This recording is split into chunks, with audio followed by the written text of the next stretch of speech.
It's been all handshakes and celebrations for the Giants lately. And to keep things rolling, there's nobody better to have on the mound than Madison Bumgarner. The young lefty has been pitching lights out, and all he needs is a little run support to bring home a win. Tonight, Bumgarner takes on the Padres, and it's next.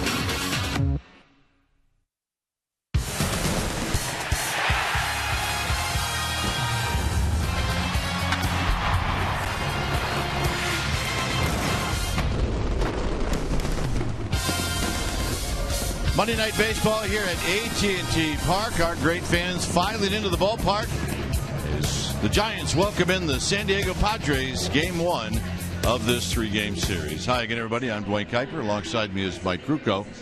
Well, the Giants did a nice job of taking care of the Cleveland Indians. They sweep them, but now a new opponent, and that's the Padres. And one guy that has really given the Giants a tough time this year has been Tyson Ross, but it's a great matchup, Ross and Bumgarner. Well, it really is a great matchup of two young arms that provide a lot of ground balls, and if they're on, you're going to see infielders get a lot of work. Now, Madison Bumgarner, the last couple starts, he's been lights out, but they can't score for him. Well, the last 4 games, the Giants have had one thing in common in those 4 victories, that they've been able to get the timely hit. And that'll be key tonight, is if they can get the couple timely hits against Tyson Ross. You don't have to give Madison Bumgarner a whole bunch of runs. He's been throwing great. It should be a well-pitched ball game. All right. The home stand continues tonight. All right, when we come back, Amy G is going to take a look at, that's right, the big fly that sent everybody home yesterday, the home run by Brandon Hicks. Amy G with that and more right after this.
brought to you by Jack in the Box. Head to Jack in the Box and try the new Jack's Blazing Chicken Sandwich. It's Jack's hottest sandwich yet. And by Toyota, #1 in NPG, durability, and resale value. Toyota, let's go places. Well, your San Francisco Giants just finished some spring cleaning. They swept the Cleveland Indians out of town, and tonight they take on division rivals, the San Diego Padres. The mid and orange and black, they're on a nice little win streak with 4 in a row, and tonight they try to make it 5. Welcome back to the broadcast. I'm Amy Gutierrez, and fans have been able to see some pretty exciting Giants wins in this month of April. 3 of those have been walk-offs, courtesy of Brandon Crawford, Hector Sanchez, and now Brandon Hicks joins the list. Yesterday, his 3-run walk-off home run. It's our Togo's big play, the Togo's way, and our own Dwayne Kuiper has the call. Hits one high. Hits it deep. It is out of here. And we are going home. Hicks has fit in nicely with the Giants. Hard to believe he was a non-roster invitee at spring training. He now has 2 career walk-off home runs. The other came July 18th, 2012 with the Oakland A's. All right, Kruk and Kuiper are going to have lineups and first pitch. Madison Bumgarner on the hill. But after these messages, we're going to check in with our Comcast Sportsnet studios for an update. Stay with us.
It is a nice night.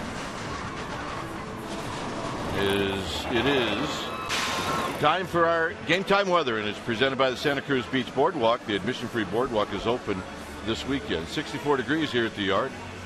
Winds at 10 miles per hour. Humidity at 42%. And it is clear, and it'll get a little cooler as the night goes on.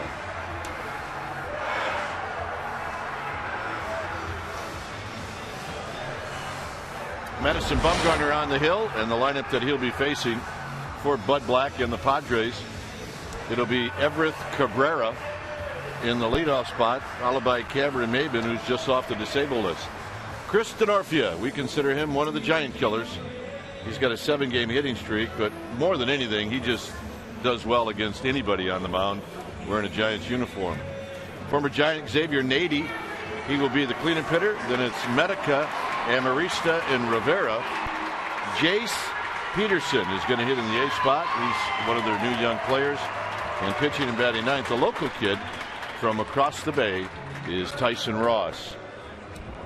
On the hill tonight for the Giants will be Madison Bumgarner, the 6'5", 235-pound, 24-year-old left-hander out of Lenoir, North Carolina. He's a 4-year veteran. This is what he's done at 5 starts. He's been fantastic. 2-2, and the 2 losses came in his last 2 outings, and he got beat 2-1 both times. His last 12 and a third innings, they've gotten him exactly 2 runs. 32 strikeouts against 9 walks, and when he's on, you're going to see a lot of ground balls, and he'll break a lot of right-handers' bat. Has a natural cut to his fastball with a low 3/4 release. His velocity will be around low 90s, but he can reach back and go 93, 94. Curveball, slider, cutter, changeup, he throws them all at any time. Lifetime 6-3 against these Padres. Let's take a look at the defense playing behind Bumgarner tonight for the Giants, starting in their outfield. From left to right, it'll be Morse, Pagan, and Pence. That's your outfield. Crawford and Sandoval on the left side of the infield. Hicks and Bell on the right side. And Buster Posey is going to be in the squad, putting down the signs. Giants riding a 4-game winning streak. But the last time they saw the Padres, they lost the series in San Diego. And every game was a barn burner. Take a look at the Nissan keys to the game. Number 1, controlled Denorfia. And we say this because Bumgarner has faced him 44 times. He's 15 for 44 with a 341 batting average. Not many people in baseball can say that against Bumgarner. But number 2, as you mentioned before, get Bumgarner some runs. He doesn't need a whole lot. The way he's throwing right now, you don't have to get him hardly any, just some. More than 1. That's your Nissan keys to the game. Giants come in with a record of 15-10. As Mike mentioned, they've won 4 in a row. The Padres are in the midst of a 3-city road trip. They're 3-4 on their trip, and they're 12-14 on the season. All right, here's our McDonald's True Stories. Madison Bumgarner, 13 strikeout performance on September 5th, 2011 in San Diego. Not only it was career best, but he came on only 5 left-handers in the San Francisco era to record 13 or more strikeouts in a game. The Hamilton owns the Giants record with 14 punch-outs in September of '83.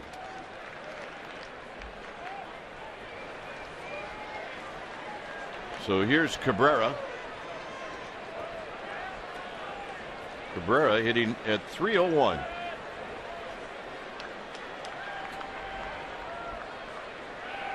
And the first pitch of the ball game is on its way, and it's rolled to Belt, who knocks it down. It's rolled to Hicks, who knocks it down. And this game gets started at 7:16 with an infield hit. Now, from Madison Bumgarner's perspective, anytime you put the ball on the ground, you're thinking you're doing your job.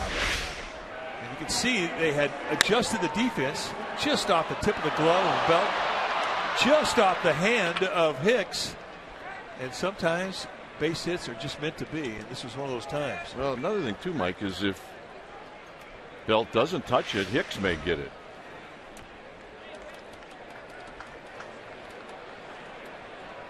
Here's Cameron Maybin. Maybin with a bunt attempt, and it's down low. Maybin made his 2014 debut yesterday in Washington, went 2 for 4 with a double, scored a run. He'd been on the disabled list with a ruptured left biceps tendon suffered during spring training, substantial injury. So he's pretty psyched up. Yesterday was opening day for him.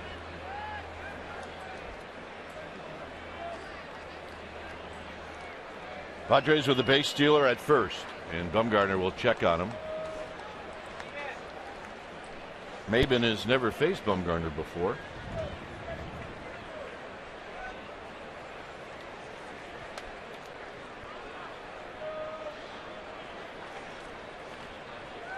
So Cabrera at first, Belt holding him tight. Giants up the middle at double play depth. And the fastball is high. It's 2 balls and no strikes. That's about as quick as Bumgarner can unload. That was 1.08 on his unload time, which is outstanding. Cabrera is a base stealer, but he's been caught 3 times in 6 attempts, and they're telling us that he is not 100% in the leg category.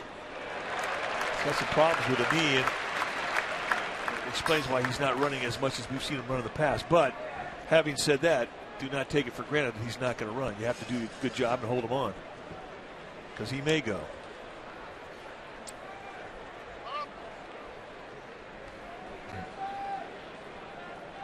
On deck is Chris Denorfia, and then Nady.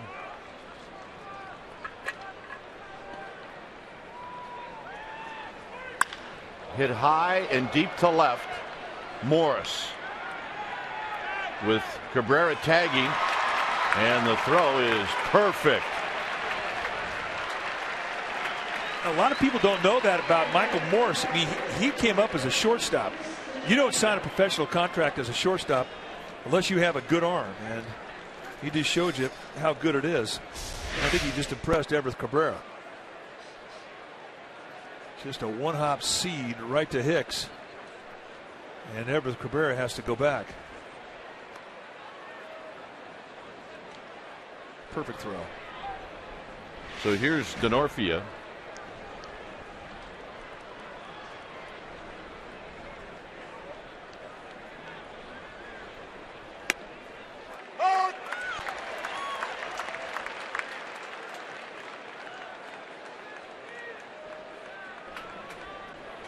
Denorfia, 338, a home run, 9 driven in.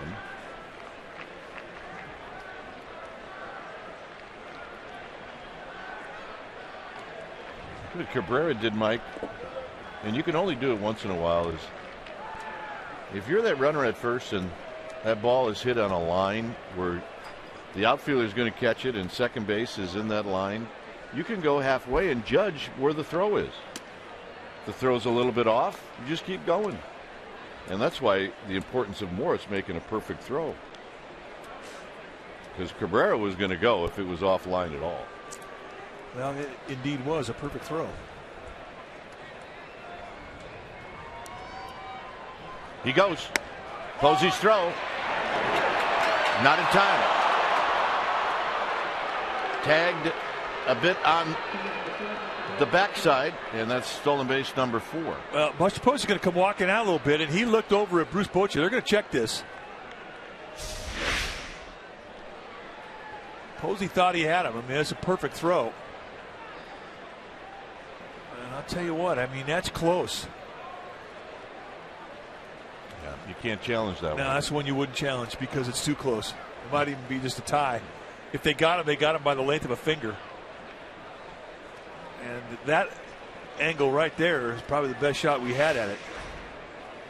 I do think they got him, but I think it's too close to challenge.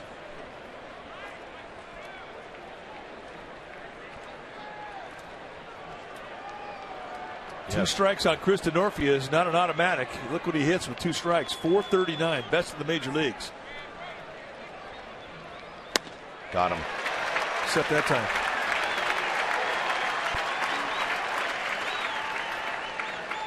And here's Nady. Good hard back foot slider, burying down, and he swings right over the top. May be the first time I've ever seen the Giants get him out. It seems like it. He has indeed been the Giants killer.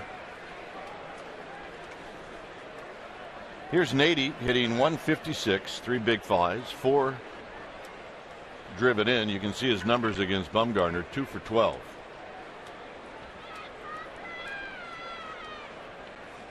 And he takes a strike. Called by home plate umpire Larry Vanover. Vanover is a low ball umpire, and he will give some width on both sides of the plate. The problem with Vanover is that if you get a wide strike early in the game, no guarantee you're going to get it late, so it can be a bit inconsistent on the corners, but he does like that low pitch. And that's a good thing for both pitchers tonight. Out of play, 0-2. Bumgarner at 93. Nady not only has faced Bumgarner, but he's played the outfield with Bumgarner out on the mound. Remember, Nady was with the Giants the last couple of months of the 2012 season, and then all the way through postseason as well.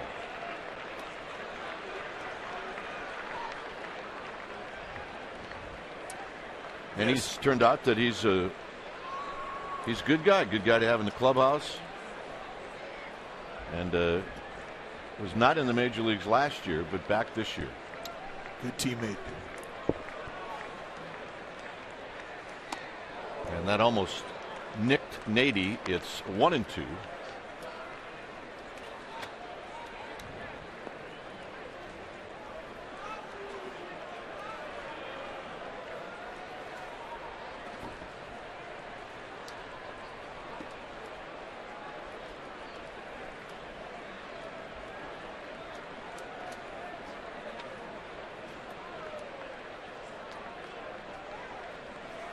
High, 2-2.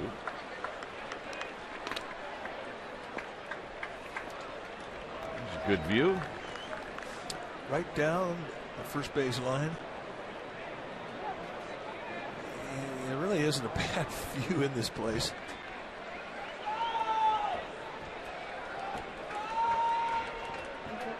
So Bumgarner taking his time.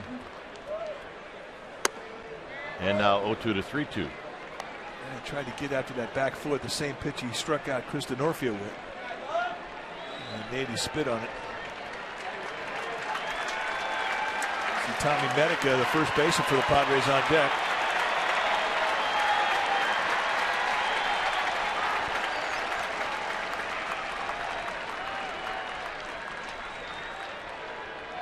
And the walk.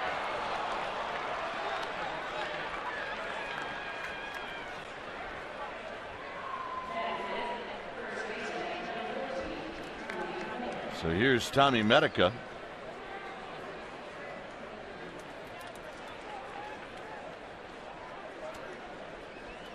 Medica hitting 143. He's got a home run. He's got 2 runs batted in.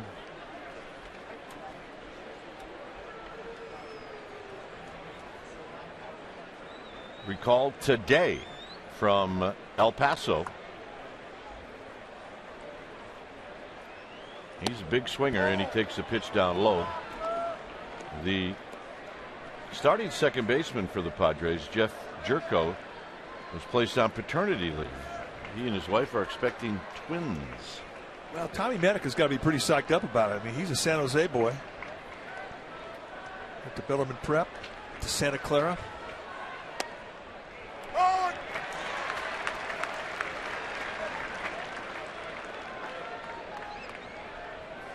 And I would imagine that his pass list is pretty filled up. And if you watch him, he takes a healthy rip.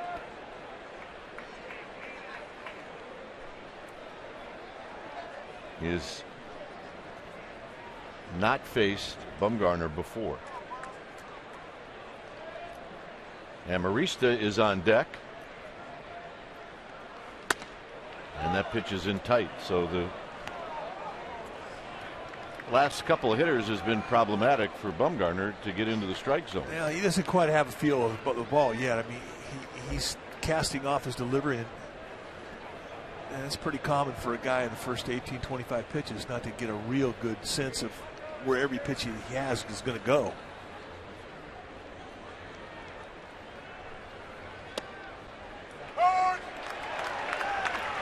And that's some help right there. That's a pitch that could have gone either way.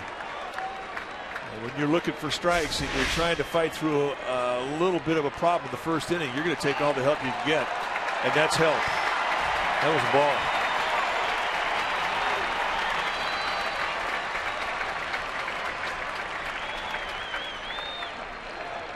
Two and two. Red foul. Well, Medica's in a situation now after that last pitch was called a strike. He's going to have to go and cover it. And you see the reaction from Bud Black. He cannot believe that that second strike was called a strike. He thought it was too low. And his view is from the side, so he knew that was well below the knees.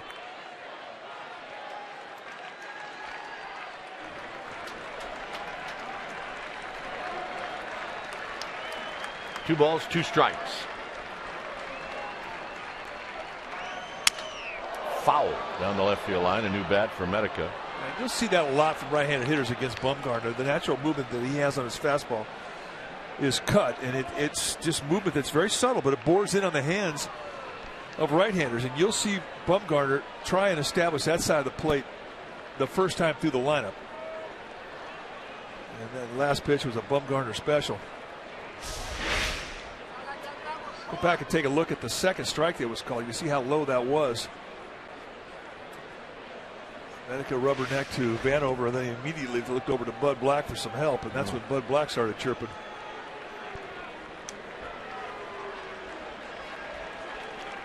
So it's 2-2.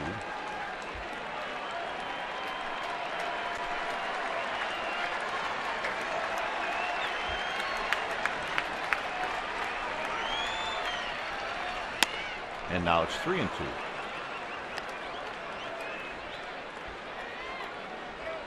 Just can't put the ball where he wants to put it right now. When you warm up in the side, the bullpen, most of the warm-up is going to be out of the windup. You're going to throw a few out of the stretch, but the majority of it's going to be out of the windup. In the first inning, you're usually more comfortable in the windup than you are the stretch. Runners go. Ball four.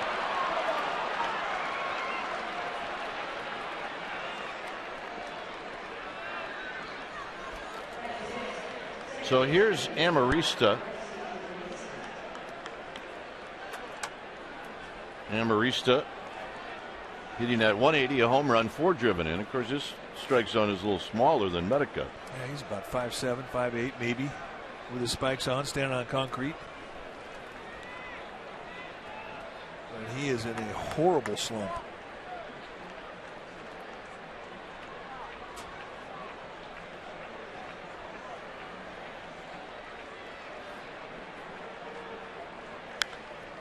First pitch swinging, and it's out of play, 0-1. The one thing that Amarista will do is he will put speed on a play. So if you're an infielder, you cannot play as deep as you normally would, especially on the left side of the infield. You can see Sandoval and Crawford in a couple of steps from normal straightaway depth in respect of Amarista's speed. Now it's 0-2. So Bumgarner with 25 pitches, just trying to get he and his team off the field here in the first without any damage. Cabrera's at third, Nady's at second, Medica's at first, and it's 0-2 to Alexi Amarista. Trying to go upstairs with a fastball. Got him, and that's the end of the inning. Padres leave him loaded. Pagan coming up.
Tyson Ross. It will be Pagan in the leadoff spot, then Pence and Belt. Buster Posey, good numbers lifetime against the Pods. Morris will hit 5th, and it's Sandoval, Crawford, and Hicks. And Bumgarner, who's hitting .429, is pitching and batting 9th. On the hill tonight for the San Diego Padres will be Tyson Ross, the big right-hander who the Giants saw a lot of in San Diego and were extremely impressed. When this guy's on, he could be absolutely electric. And against the Giants that day, he was electric. You're looking at a fastball that goes low to mid-90s with an absolute straight-down, hard snapping slider. And at times he'll just ride those 2 pitches. He also throws a changeup. The big tall guy, 6'5", 225 pounds, out of Oakland. And just 26 years old in his 3rd year at the big league level. Let's take a look at the defense playing behind Tyson Ross. It's going to be Denorfia, Maven, and Nady. That's your outfield from left to right. Cabrera and Peterson on the left side of the infield. Amarista and Medic on the right side. And Rene Rivera will be in the squad, putting down the signs.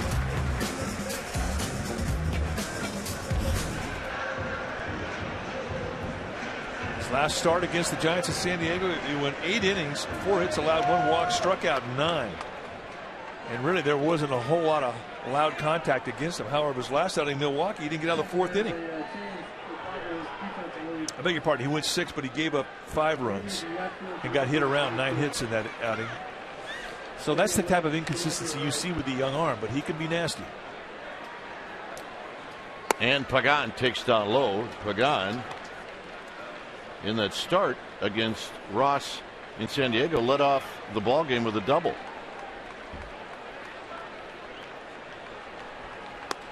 Here he takes low. They're just now announcing that the Padres, maybe it was their PR staff, made a mistake on the lineup sheet. Nady is in left, Denorfia is in right.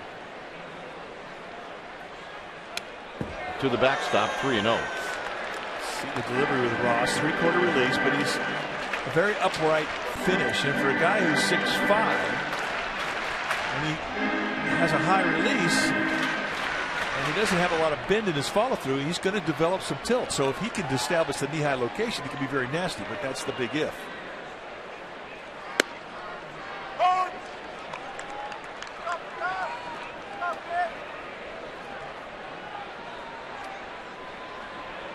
So it's 3-1 now to Pagan. And the walk. So Pagan is aboard. Take a look at our Exmo, brought to you by your local Toyota dealer. Very upright balance. Now watch the follow through, and he doesn't have a lot of bend in his upper body. But that can be very good if he has command of the lower part of the strike zone, because he's going to have a real high release, and that's going to cause tilt. And tilt and sink are a big combination. But because of his delivery, it is an inconsistency that he's always had with his command. So here's Pence with Pagan leaning, and now Ross will step and throw to first. Pence is 0 for 6 lifetime against Tyson Ross. He is, however, starting to swing it pretty good.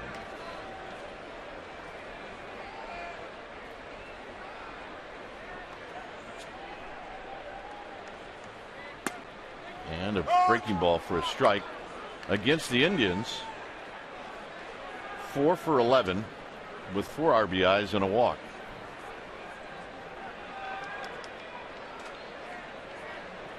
And in his last 6 games, Hunter Pence 11 for 23. Pagan, it looks like he's thinking about it.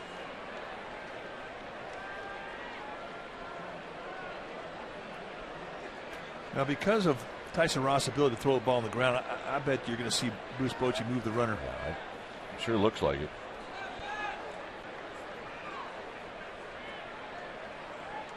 He does not go, and the Padres were thinking along the same lines as we were.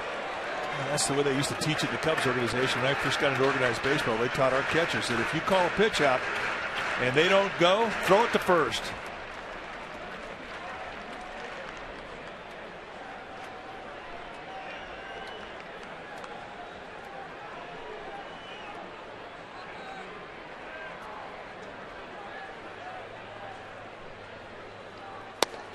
and a miss. And that's that good straight down hard slider that the Giants saw too much of in San Diego. I mean, it is a hard breaker, it is a late breaker, and it is a straight down snap.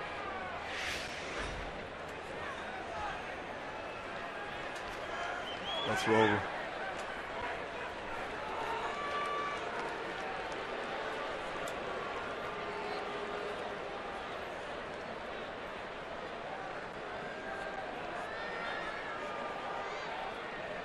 So it's 1-2 to Pence.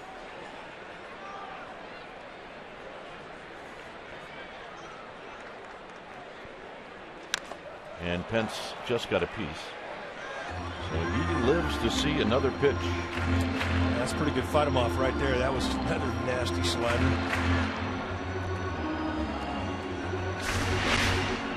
Set up on the outside corner. See Rivera's target. I mean, it's right there between the knees of the catcher.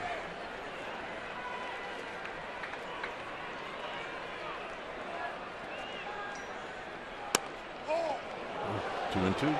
Backdoor sinker, and he did not miss by a whole bunch. And with Larry Vanover, I mean, you really have to hold your breath. You come back and throw the same pitch, and you might get it.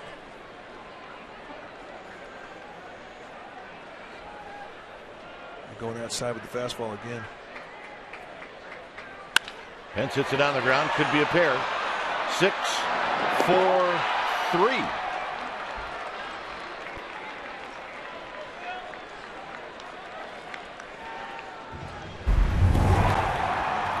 Now this afternoon, Brandon Belt took batting practice around right around 4 o'clock, and he hit for a long time. Yeah, he got his bat a lot flatter in batting practice, and you can see that swing right there dramatically different than the uppercut that he had yesterday. Yesterday, a nightmarish day. 11 swing throughs, swing and misses on 11 fastballs, and that is something that absolutely will unnerve a professional athlete. Belt said, "You know what? I'm going to sneak attack," and he falls behind trying to sneak attack. 0 for 12 in the series against the Indians with 9 strikeouts. You can see where the shortstop is. There's no third baseman. And if you were to put a bunt down the third base line, it's not a bad play getting Buster Posey up there against a sinker baller. There's Will Clark.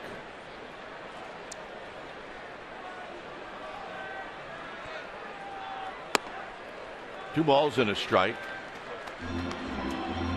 Go back to Belt's last 15 at bats, and he struck out 11 of those in his last 15. Taps this one foul. It's 2-2. But we said it yesterday, he's streaky. He'll get into a home run streak, and he'll hit 4 or 5 in a week. But he's in another streak right now.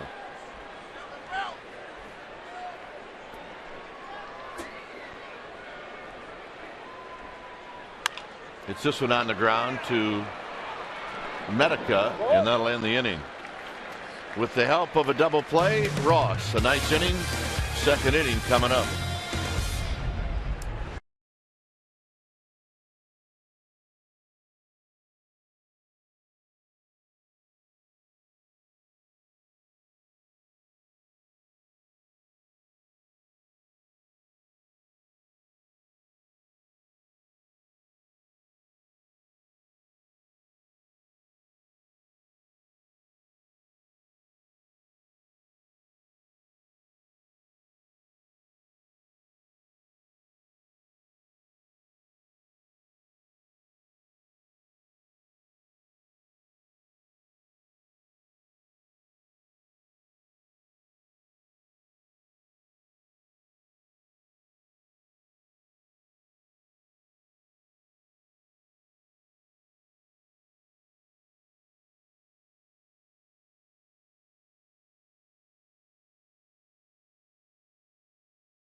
Giants' first annual Sports Antique Show. Now you need a special ticket for this show. And with that ticket, you're going to get a bobblehead of Chumley from History Channel's Pawn Stars. So check it out. Looks like it's going to be a fun event. Call 415-972-2298. And that is tomorrow. Here's Rene Rivera. And Rivera on the first pitch, it's a little pop-up that Hicks is backpedaling, and he will put it away. One pitch went out. And when you get one pitch went out, you got to go to Amy G. Amy? All right, Dwayne, you guys mentioned the Padres a little short-handed with Jed Jerko on paternity leave. They're also a little banged up. Big hitters Carlos Quentin, Chase Headley, both on the DL. But, gentlemen, they did get Cameron Maben back yesterday, making his Major League debut after being hurt in spring training. Bochy said he can be a real threat in their lineup. Guys? Indeed he can. And here's Jace Peterson. So Peterson in the absence of Headley, who's on the DL, as Amy just mentioned.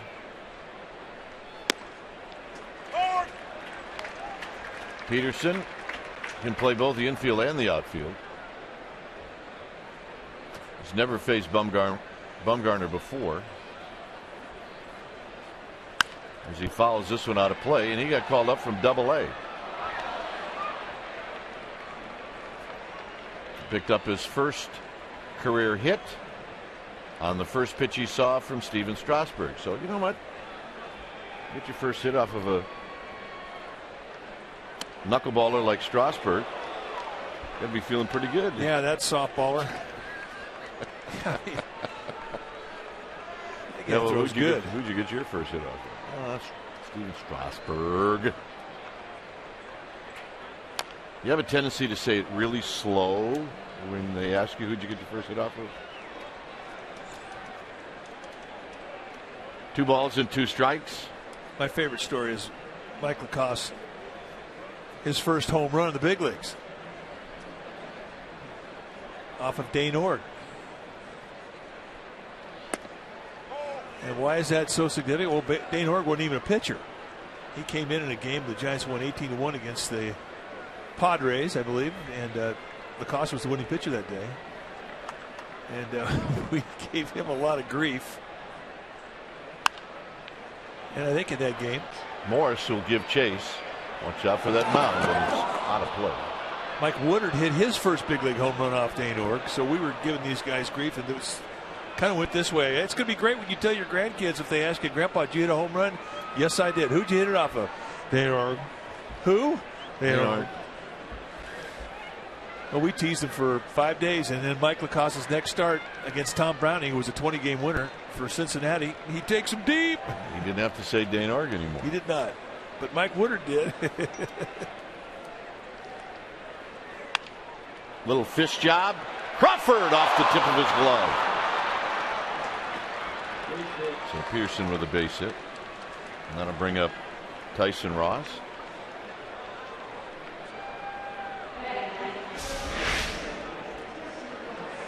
Just a little jam shot just over the outstretched arm of Brandon Crawford. And that, my friends, is a big league knock. So here's Ross. Ross is up there to probably try to lay one down. And he's going to pop it up, and it's going to be Buster Posey who makes the catch.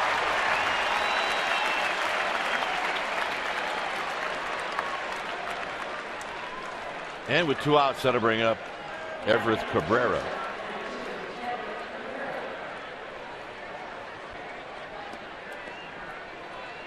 Cabrera's base hit went off of 2 infielders. One off of Belt's glove, and then off of Hicks's hand.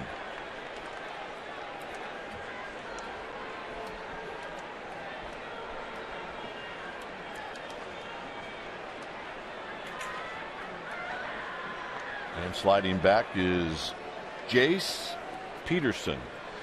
Well, he can steal a base. I mean, he stole 42 last year. He stole 51 the year before that, 39 the year before that. So the Giants know this guy's in the go mode when he gets on base. And this is absolutely a 100% steal situation. You have a leadoff hitter on in that batter's box and you have a runner at first who has some speed, you don't have anything to lose. If he steals and he's out, the inning's over, and you lead off the next inning with your leadoff hitter. If he's safe, you have a runner in score position. So this is a go time for Jace Peterson.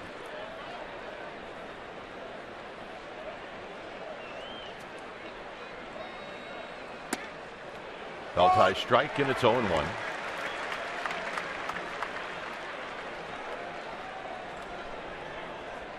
Cameron Maben is on deck. We're in the top of the second inning from AT&T Park. Glad you joined us. 2 more night games, and then the Giants are on the road. And now the runner goes. He had a huge jump, and he's going to make it. Oh, those are close. It's driving Buster Posey crazy.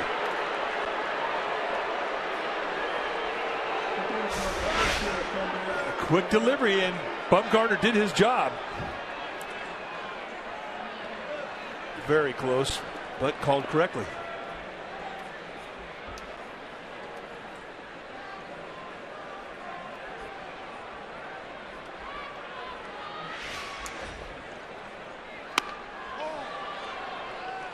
A little flinch job by Larry Vanover. It's 2 balls and 1 strike.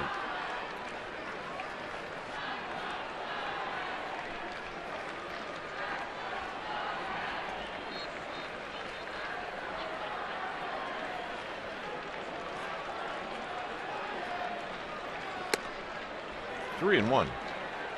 Take a look at Jace Peterson and his jump. I mean, he is very quick to get to full speed. And that's what's impressive about that effort. Giants bring the outfield in.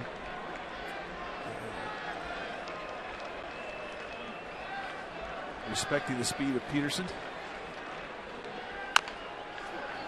Tap to Sandoval. And that'll end the inning. Buster Posey is going to lead things off. Then Morris, then Sandoval here at AT&T Park. It's 0-0.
Comes from Tyson Ross, who in his last outing he beat the Giants.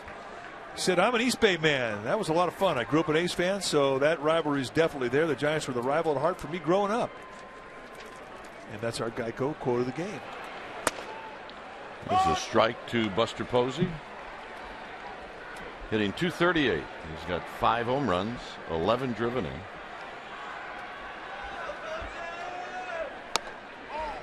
And for Buster Posey, a couple of hits yesterday, 2 for 4.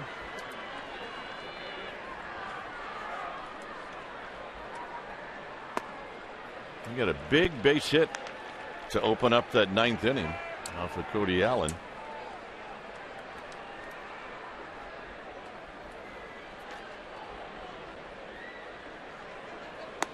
And tight 3-1 with Michael Morse on deck. That looked like a curveball. I didn't even know he had one of those. All we've ever seen mostly is that slider. Like that.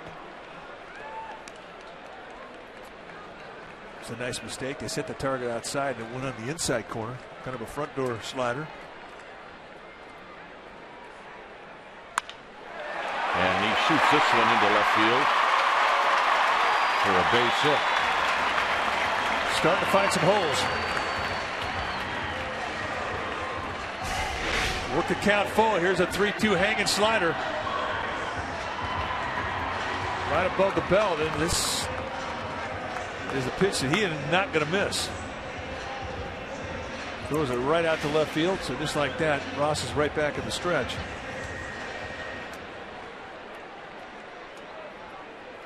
Here's Morse hitting .276, 6 home runs, 17 RBIs.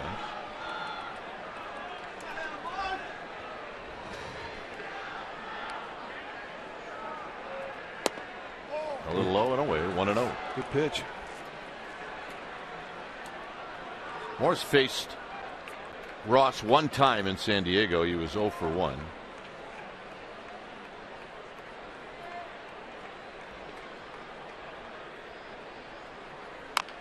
Taps this one foul as that ran in on his hands. It was the opening game on a Friday night.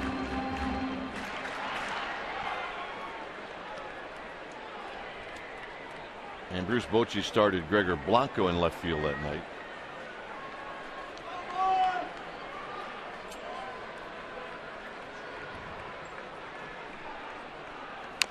Rolls another one foul.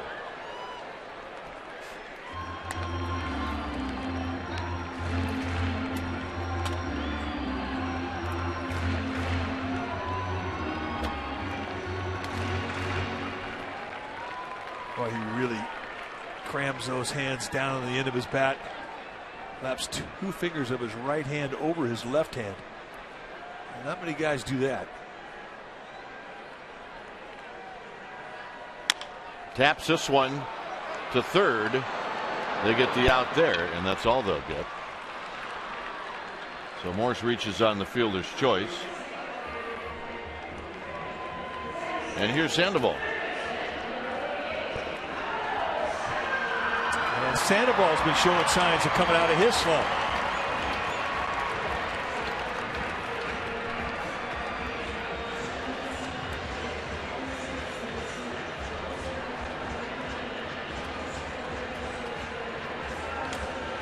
Well, see if we got the numbers to back that, Mike. We know one thing, that if you take the eye test, his swings are looking a lot better. 2 for 4 yesterday. Fouls this one back and out of play. Yeah, that swing right there past the eye test. Good bat speed on that swing. See his numbers against San Diego. Yeah, the Padres have seen a lot of Sandoval, and Sandoval has done well against them.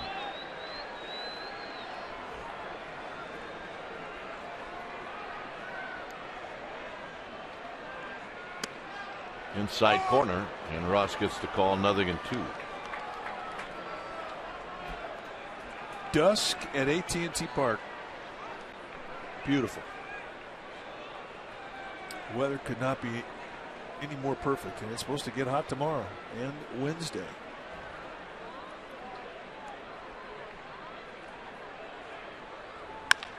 Up the middle, Cabrera will step on the bag, and that's an inning-ending double play. So Ross now with a couple of double play balls. We've completed 2, 0-0.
on Comcast Sportsnet Bay Area is brought to you by the Bay Club. Live life to the happiest and get a free 3-day pass at bayclubs.com/free pass.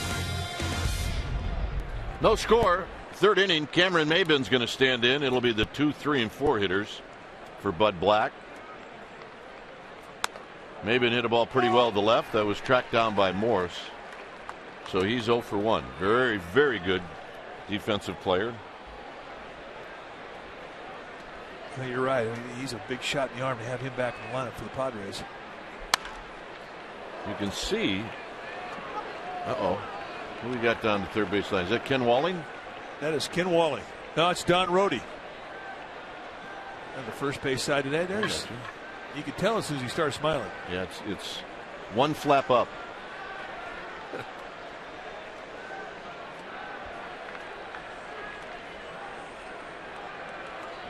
0-2 pitch. 1-2.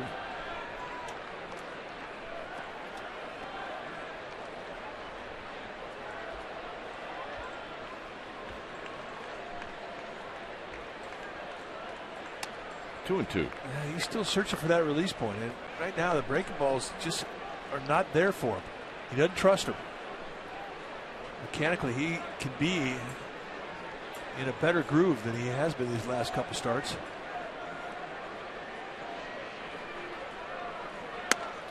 Got him, and Maybin knew it.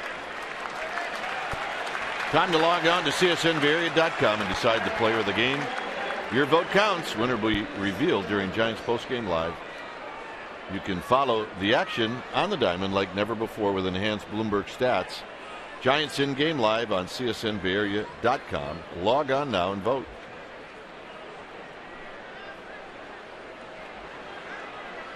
Here's Denorfia, who struck out. Fouls this one down the right field line and out of play. If you watch his load, I mean, he has such a quiet load. Not a whole lot of hand action to the ball. It's just almost like he sets his hands back as he takes a step, and he doesn't even have much of a circle to gather momentum. He just throws the bat head. Very direct route, very compact swing.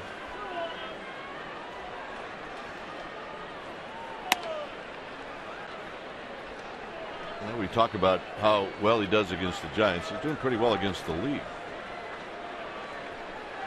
This guy has gotten better every year he's been in the big leagues. Good player.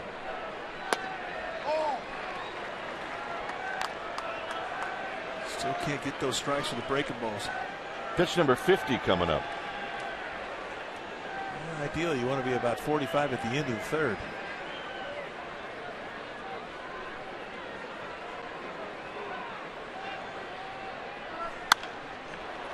Denorfia hits this one out to Pence. 2 outs. Here's Nady. Talking about the breaking balls, if you compare the breaking balls this year to last season, last year opponents hit 193, this year hitting 357. This is combined with curveballs and sliders. Slugging percentage last year down, this year up, and percentage of strikeouts last year at 64.8%, this year 53. So he's not mechanically as sound as he can be. When he is better, you'll see a better consistency on his breaking balls. Nady, slow chopper. Crawford charging. Crawford throwing. Not in time. Wow. So Nady beats it out. That's one they may look at. Angel Hernandez, the umpire at first base.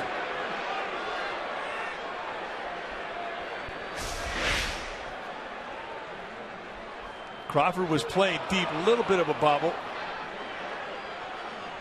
They might have got him. I think they may have gotten him. A little bit of a bobble, not much. Yeah, they got him. Yep.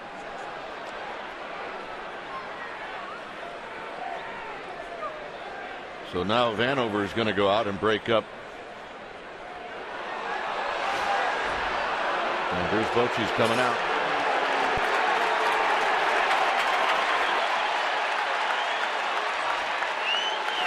It's going to be a very close one. I mean, I would be willing to bet that this is going to take some time to make the decision.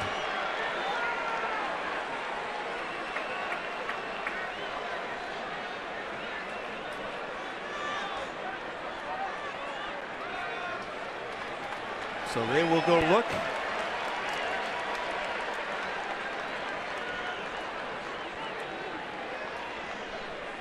And they throw it back to New York. See, not sure. I think it was the Saturday game in Atlanta where Brian Price, manager of the Reds, got kicked out over a call he didn't like that New York made. See, New York is, there's a little bit of a gray area. All right, let's one more time. I don't know if they'll overturn it. I mean, it's that close. Yeah, I think they got it, but it's got to be definitive. Yeah, they got him. That look right there, they got him.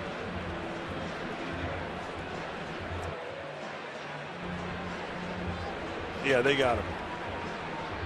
That's what I'm saying.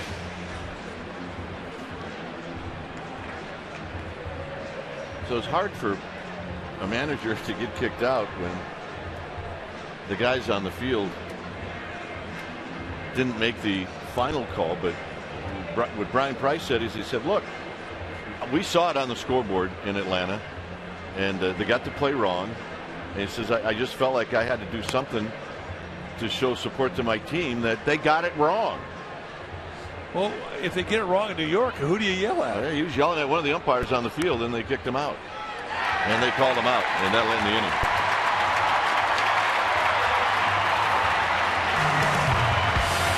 So Nady out.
Tomorrow night's game, it'll be Eric Stultz, the lefty for the Padres, against Matt Cain. Both starters have made 5 starts. And tomorrow night's game will be on Comcast Sportsnet Plus. And that'll happen at 6:30 for Giants pregame live. And if you're looking for channel locations as Crawford takes low, go to csnbayarea.com and that'll help you out. So we're on Plus tomorrow night with the Warriors in action.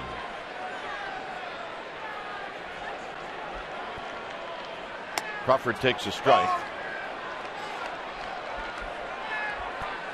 And a lot of pitcher strikes tonight.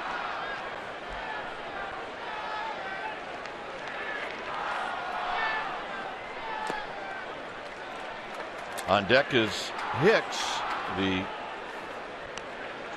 hero from yesterday's game, and then Bumgarner,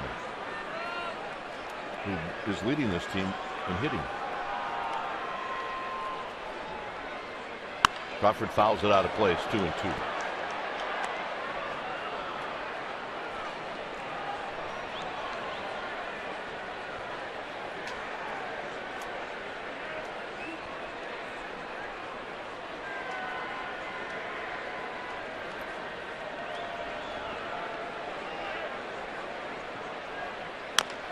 Slowly hit.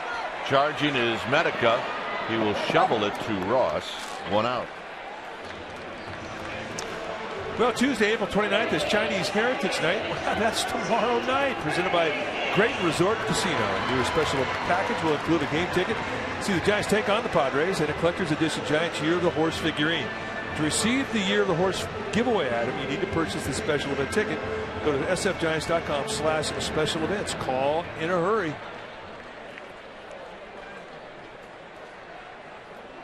Here's Hicks.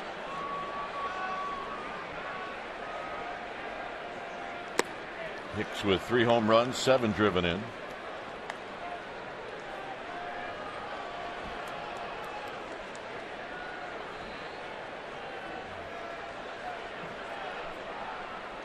And he takes a strike to even the count.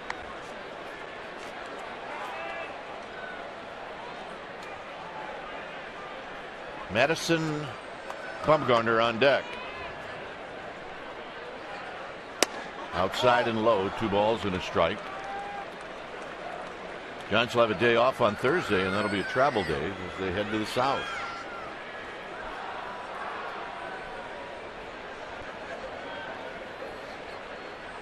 Swing and a miss. 2-2. That's the slaughter he wants you to go at. If you're hitting from the right side, it's a tough one to lay off, but that's really has been the great equalizer the last 2 times he's faced the Giants. So Hicks is gone. First strikeout for Ross. This was the home run yesterday that sent everybody home.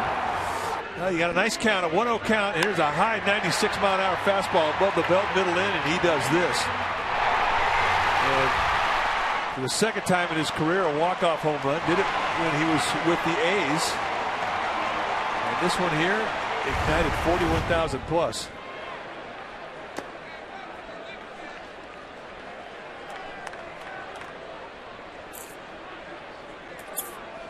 He said he knew the guy out on the mound threw hard, so he just got it started. Bumgarner, 1 ball and 1 strike.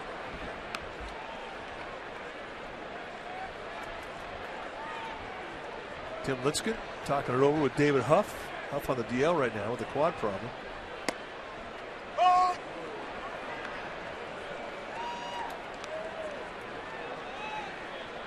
Talking about Bumgarner snot rockets.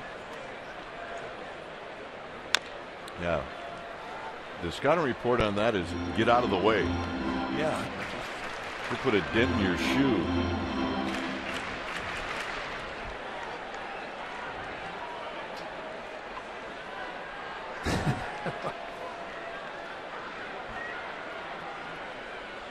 One ball and 2 strikes. And Bumgarner taps it off himself to stay alive.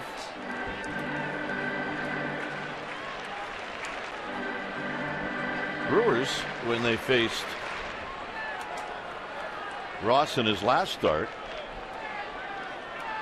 got him for 5 earned runs, 9 hits, in 6 innings. Bumgarner out looking to end the inning. So we played 3. No damage.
PGA star Say-Ri Pak. She got to throw out the ceremonial first pitch. The Giants also holding a moment of silence for those victims who perished in the recent ferry accident off the coast of Guam, May. The boat carrying 476 passengers capsized. Most of those passengers were high school students. Our thoughts and prayers are with the families and friends of those involved in that horrific accident. Dwayne and Mike. All right. So Bumgarner waiting for Medica to get in the box. Medica drew a walk in the first.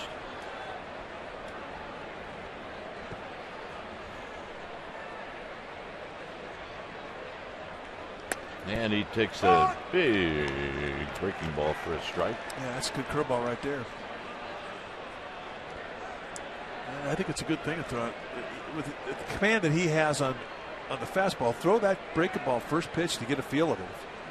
Not an issue if you go 1-0. But he's got to start getting more command of those breaking balls.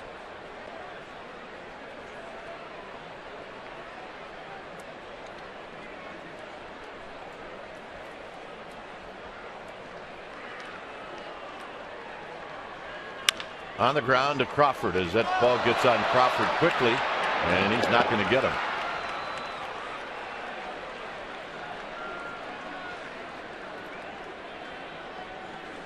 You don't see it hit very often. Every time the ball gets hit to the left side of the infield, you're just thinking it's automatic. The ball was crushed, and it comes up on Crawford. And just kicked too far away for him to realistically get over there and get time to get a good throw off. So, a rare error for Brandon Crawford and a leadoff runner on base against Bumgarner. Here's Amarista, who struck out looking with the bases loaded in the first. This is going to be foul down the left field line and out of play.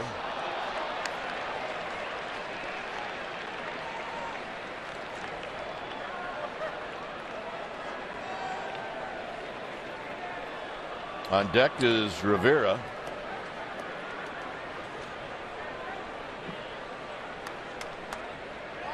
Belt holding on Medica.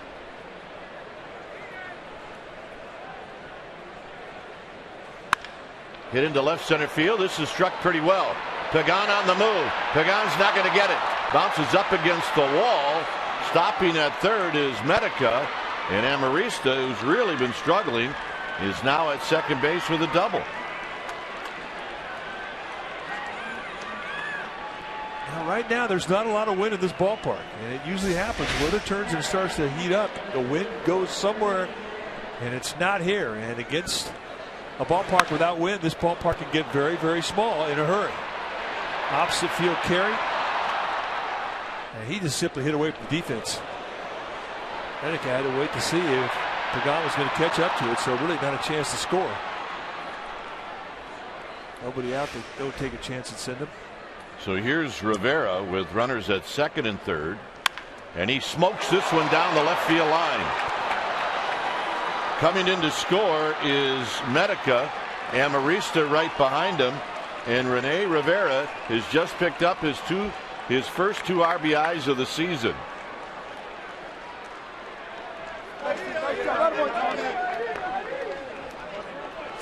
And that really is making an error hurt. Just jumping on the first pitch, get it in fastball to try and get a quick strike one. And Rene Rivera, catcher from Puerto Rico, saying that's my pitch. Raked it right past Sandoval, and the Padres draw first blood. So here's Jace Peterson, who had an infield hit in the second. Actually, he hit a ball off the tip of Crawford's glove. He shoots this one up the middle. Hicks has got it. He'll get up and throw, and they got him. And Hicks just saved a run. And Peterson's not going to give you a lot of time. And Hicks knew it. He knew once he speared that backhand, he had to get to his feet quickly and get off a throw. But this is an exceptional play. And he makes it look easy, and it wasn't even close. So now the Giants have to watch Ross. Bud Black Has been known to put on a squeeze from time to time.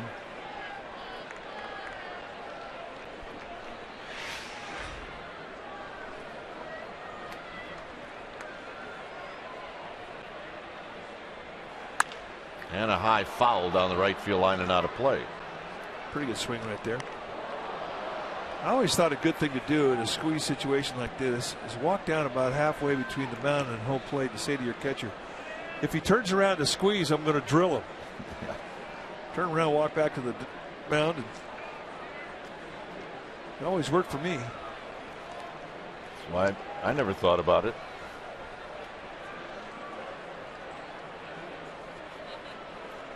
On the ground to Sandoval. Sandoval will knock it down, take his time, and they just got Ross. It almost took too much time. Now Bud Black's going to come out and talk about it.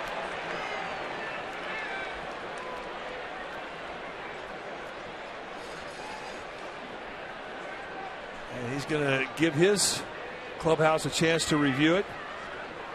So he just come out there and sort of chew the fat a little bit with the umpire.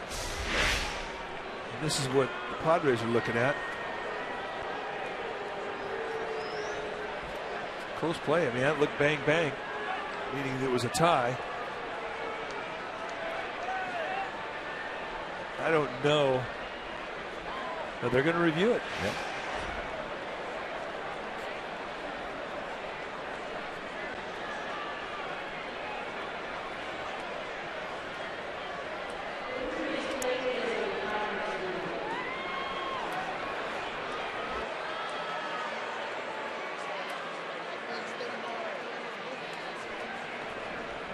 So, Angel Hernandez, another one of his calls being reviewed. Now, the last review from Bruce Bochy, it took 1 minute 31 seconds to get the final say-so from New York. And they'll look at it from all three angles and decide if there's enough information to overturn it. I'll tell you, they might overturn it. That's no, he's out.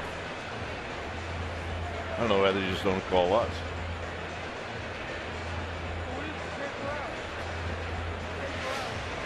I don't know. I'm not so sure.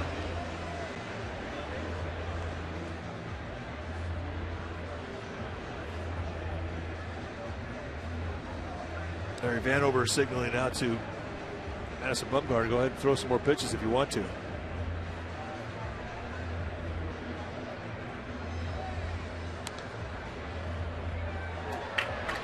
There you go.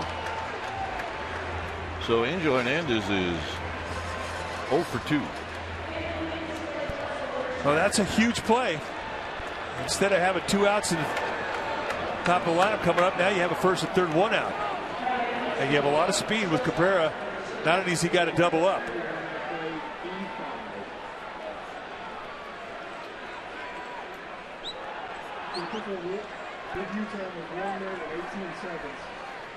So here's Cabrera. He's 1 for 2.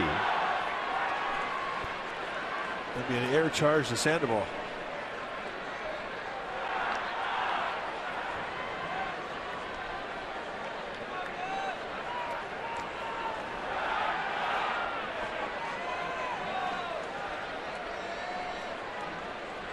Crawford, Hicks at double play depth.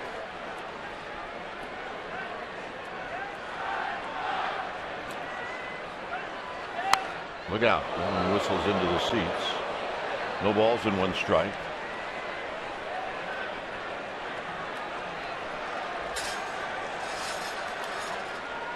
Hey, the Snot Rocket showed up.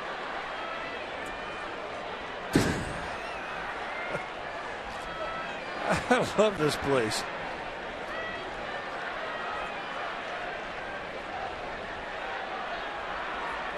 Oh, and 1 to Everett Cabrera.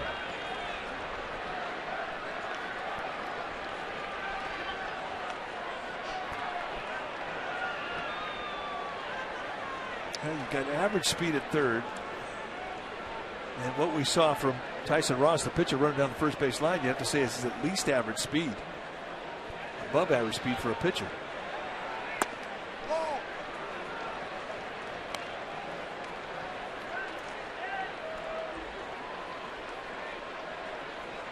And the pitch count continues to rise.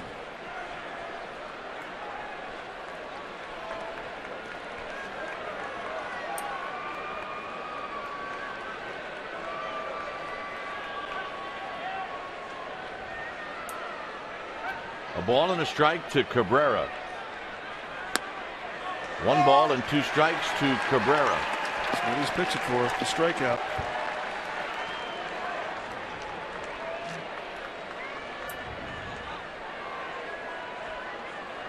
Maben is on deck.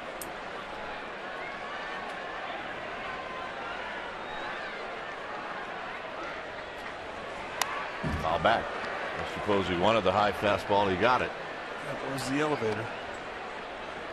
And Cabrera did well just to get a piece of that one.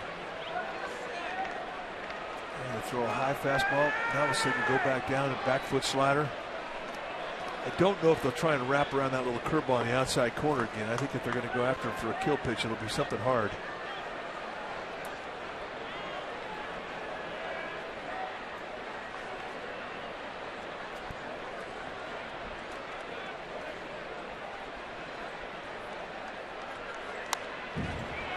Away from Buster Posey's target, and it remains 1-2. Well, you saw the location on that pitch on that breaking ball was not good. That was a hanger, and when he's going on all pistons, Bumgarner does not make mistakes like that ahead of the count with breaking balls. And that one was lazy.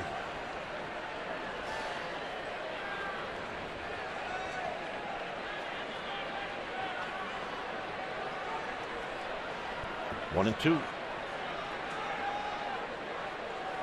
Got him. Back foot slider, and I mean that was not lazy. And he really reached back for that one.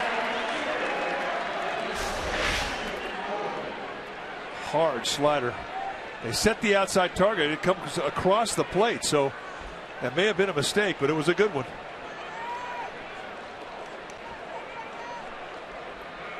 And Cabrera is not an easy guy to strike out.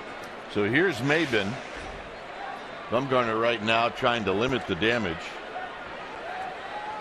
A couple of errors in this inning have hurt the Giants. There's a pitch high and away. 1 ball and no strikes.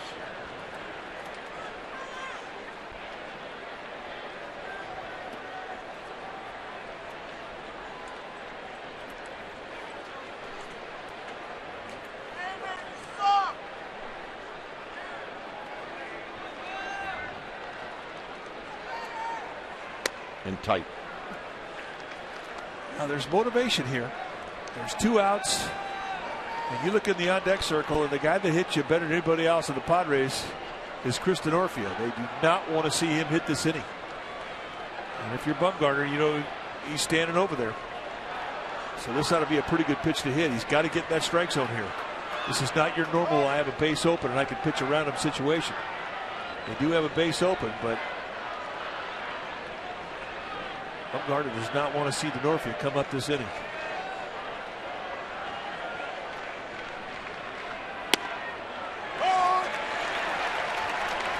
And that's a big strike.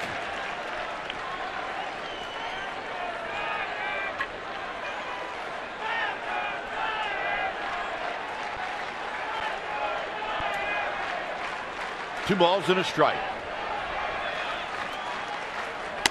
And it's high, 3-1. Yeah, same situation as 2-0.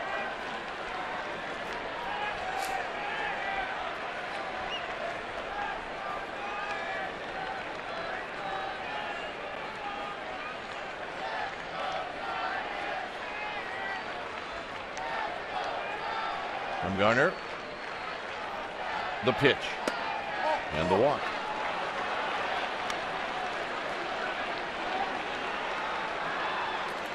Dave Righetti's going to come out and give Bumgarner a breather.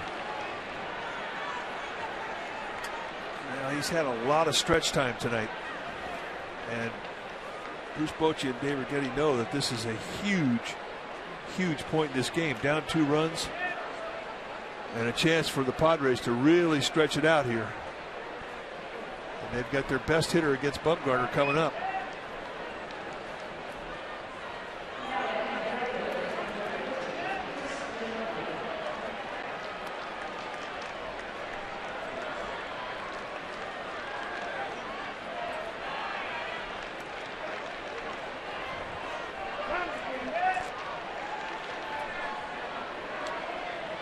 Denorfia is struck out and he's flied out to Pence.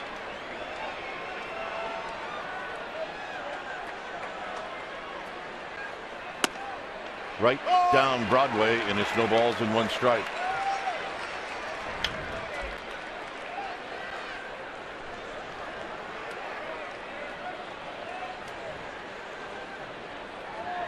Of his last 15 home runs have come off left-handed pitchers. Taps it foul, so Bumgarner now out in front 0-2. Yeah, I think that was a changeup. It may have been the few that we saw tonight. Well, they got a big strike for him. They had Denorfia out front.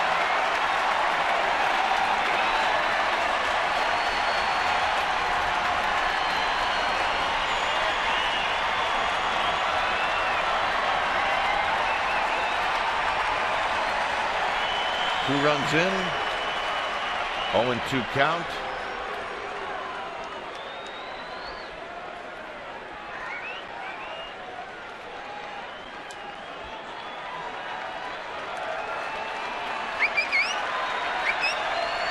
And the skipper watching. Got him. So Bumgarner indeed limits the damage. Giants trail 2-0.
Go Giants and may not be reproduced or retransmitted in any form, and the accounts and descriptions of this game may not be disseminated without the express written consent of San Francisco Baseball Associates, LLC.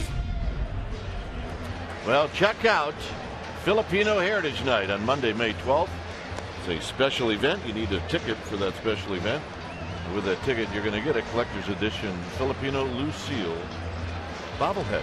Every ticket sold benefits the continued relief efforts in the typhoon-devastated region of the Philippines. Call 415-972-2298 or visit sfgiants.com/special events. 2-0 Padres, top of the order.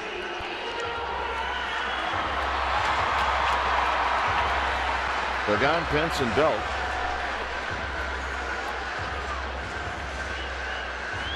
Ross has faced the minimum, and he's done that because he's gotten a couple of double play balls.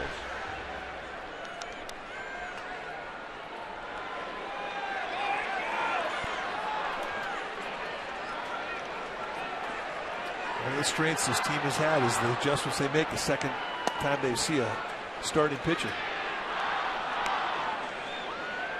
They will change their approach in the middle of the game.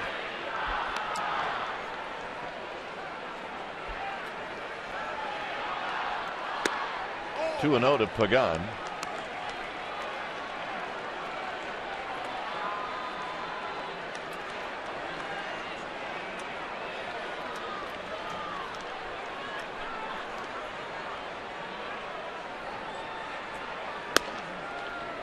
And he comes in with a breaking ball for a call strike. Oh, nobody gonna swing at that. 2-0 count, leading off an inning.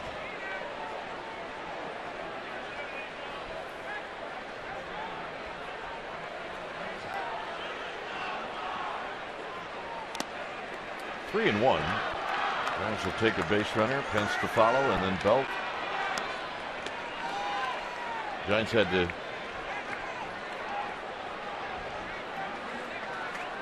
come back against the Indians on Saturday.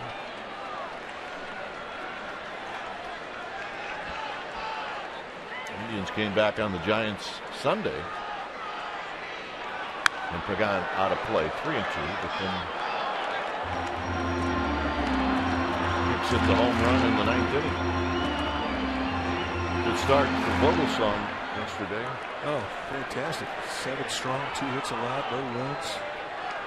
Vogel. Slept real good last night, I'll bet.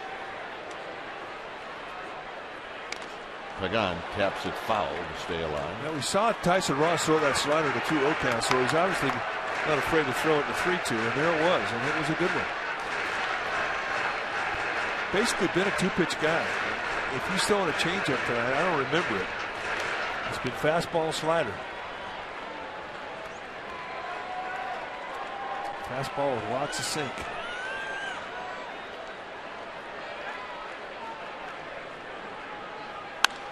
Flips one to left, and Pagan opens up the inning with a base hit. Great at bat. Well, we're talking about Ryan Vogelsong. We're going to make him our AT&T U-verse rewind. Yesterday, 7 strong innings, 2 hits allowed, no runs, couple of walks, 6 strikeouts. And what was unique about the outing is that he only had a first pitch strike 8 of 23 times. And he had a lot of counts where he was throwing 2-0, 1-0, 3-1 behind good hitters counts, but he kept mixing up his pitches, never gave in, and he walked off the mound after 7 innings, and that was his line. Did not get the win, but very, very important part of that win. Here's Pence.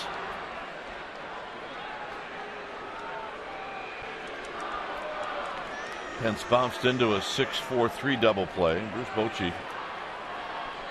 We've watched the skipper over the years, and he starts to get tired of the double play ball, just start sending guys,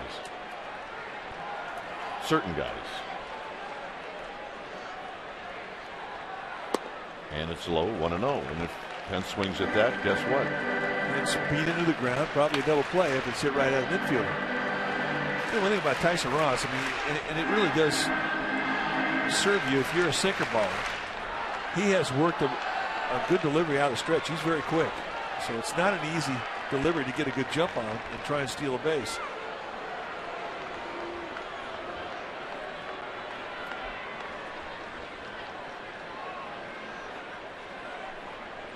Michael Morse getting ready.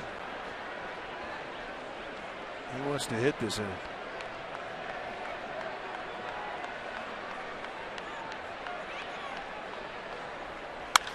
Racked into the gap. Nobody's going to catch this one. It's out in the triple down and it bounces up against the wall. Pagan's going to score. Pence is headed for 3. He will make it.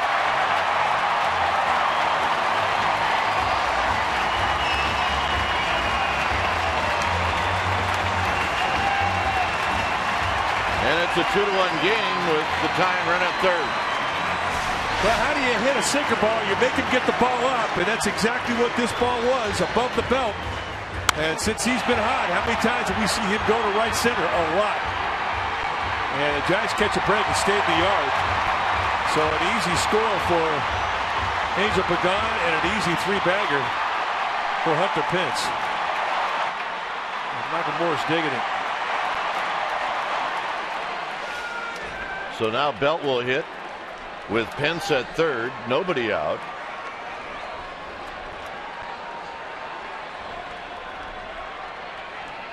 And Belt takes a strike, and it's 0-1. Front door sinker, nice pitch. They're giving him the run. Infield's playing way back. Bud Black trying to stay out of the big inning here. So any kind of a ground ball up the middle or to first base is going to be a walk-in for Hunter Pence.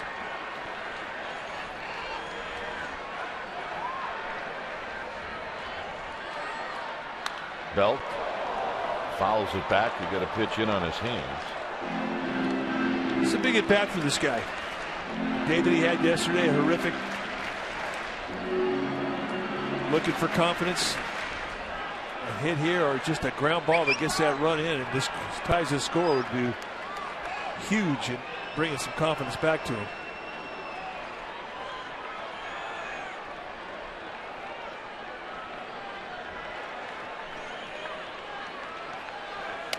And it's high. It's 1-2.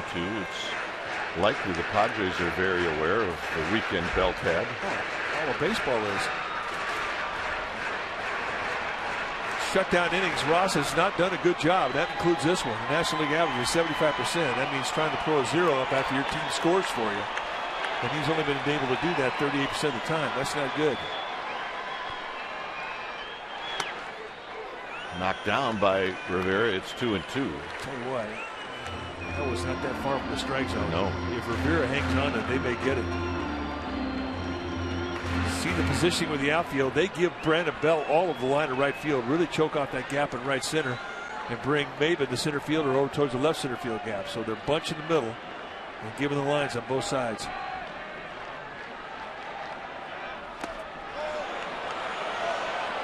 Three and two. Bud Black just almost lost his hat.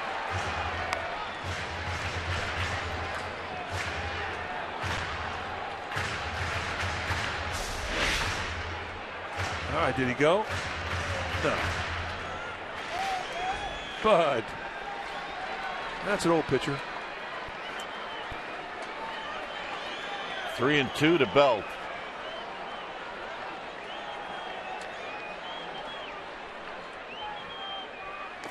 And Belt takes the walk. And to go from down the count to a walk, when you're scuffling, they're pretty good at bat.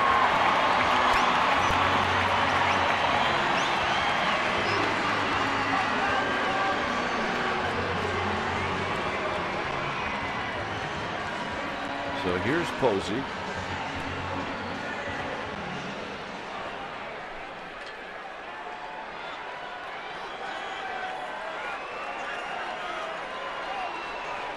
A base hit for Buster Posey in the second.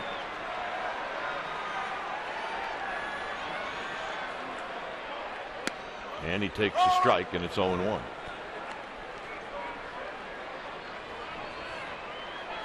Likes hitting against the Padres. And he likes hitting off sinker ballers. That's movement coming back in from a right-handed sinker ball to a right-handed hitter. That's movement coming back into an inside-out swing.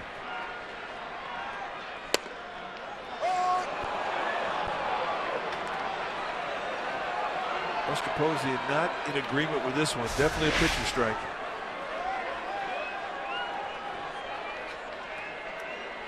I think Rivera sold that one. Yeah. Definitely a pitcher strike.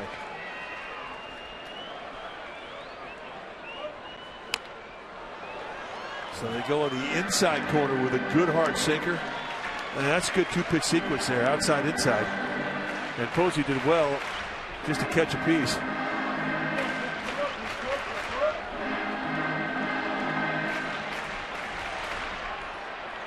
Three pitches, three sinkers. And now Rivera wants the slider. 1-2.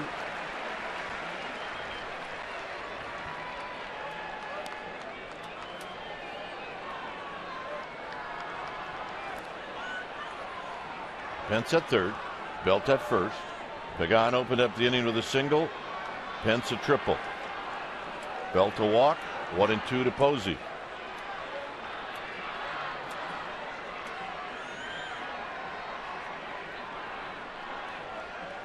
And Belt chased back.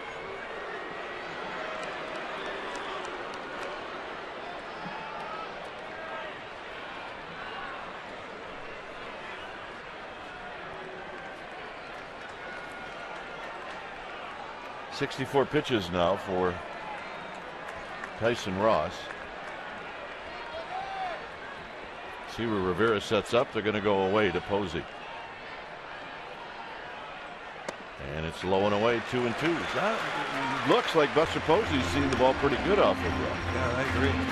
Well, he kind of got put in a hole with that second strike. It was one that you won't see called a strike very often. It puts you in an 0-2 hole, and you got to start battling.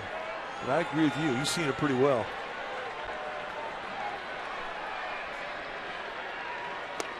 Got him. 95-mile-an-hour sink right below the zone. That's a big league pitch right there. It's a high-performance turbo sinker. And let's watch the movement as it just bottoms out.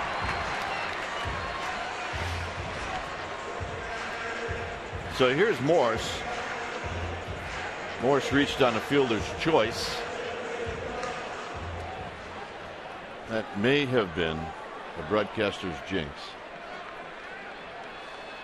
to Buster Posey. I'll take full responsibility.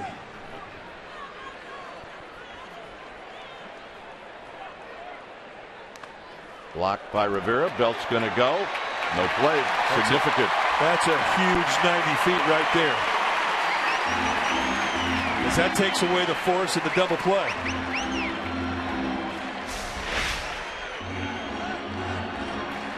And really a nice job of blocking that ball from Rivera. But here's where you see nice instincts, no hesitation. And it had to be that way because Rivera throws well. And he's very quick to get rid of the ball. Wild pitch all the way. And if you're Belt, you can't afford to get thrown out.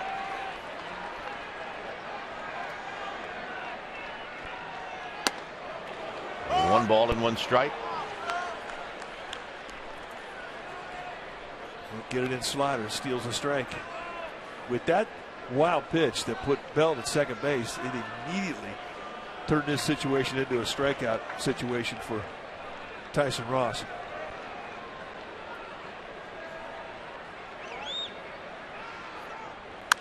Up the middle.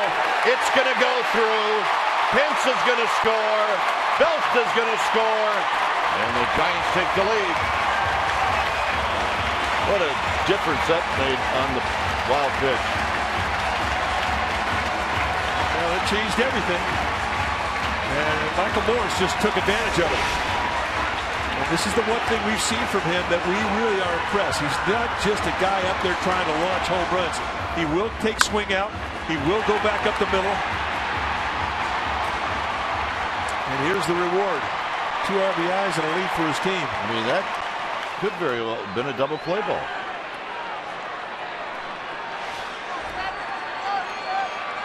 So here's Sandoval.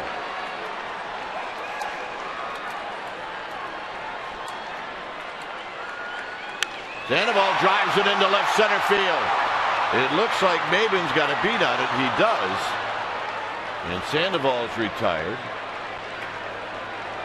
And Morris has to head back to first. To swing.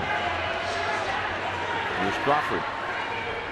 He was working on going that way all BP, anticipating he was going to see movement off the fastball from Ross that you have to go to left field to beat. I think he just missed that one.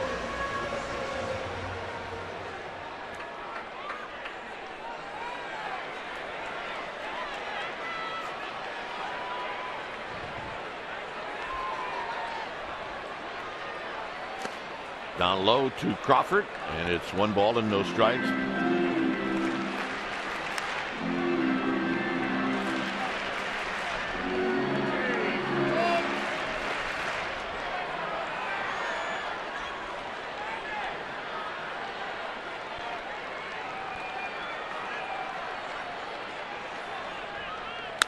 Crawford on the ground sharply to Amarista, and that'll end the inning.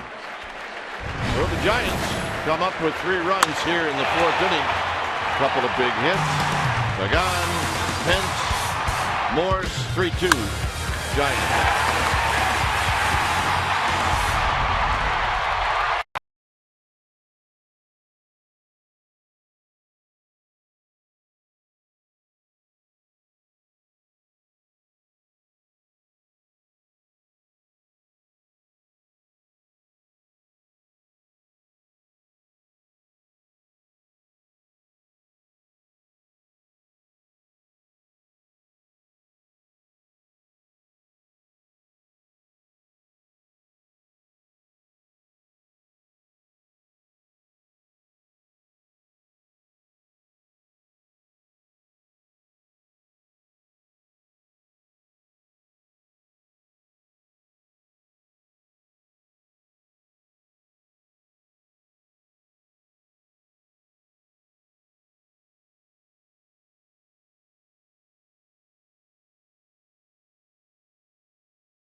beat L.A. And the Warriors are going to try to do that very thing against the Clippers tomorrow, 7:30 pregame live at 7.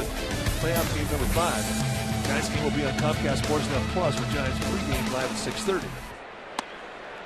As Xavier Nady takes his at-bats. You can check csnbayarea.com for channel locations. Warriors-Clippers game 6 Thursday.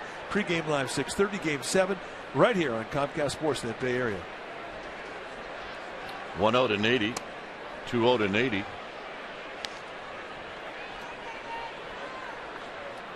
Nady walked and then he bounced out to Crawford.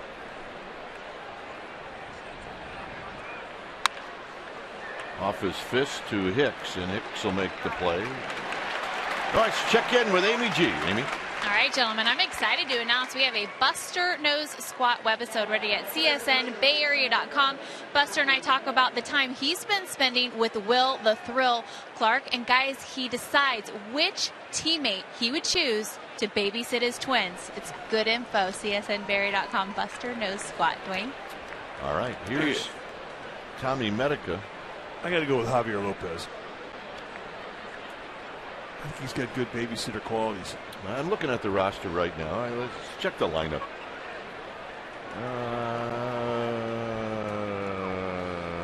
Well, look, Crawford would be great because he's got a handful of those at home. I'm going to go with the guy that can do just about everything, include fix your car, and that's Madison Bumgarner.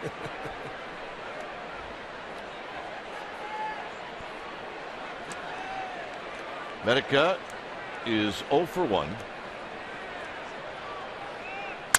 And he zips this one into center field. It's going to fall. But Lopez is a good call. It really is.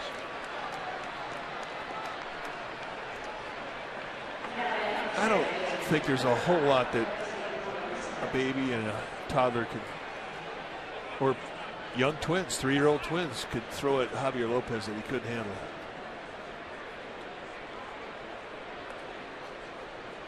I think it might be easier to eliminate guys. Yeah, oh, definitely easier. Yeah, I got like 6 right off the crack of the bat. No. Here's Amarista, who takes the strike.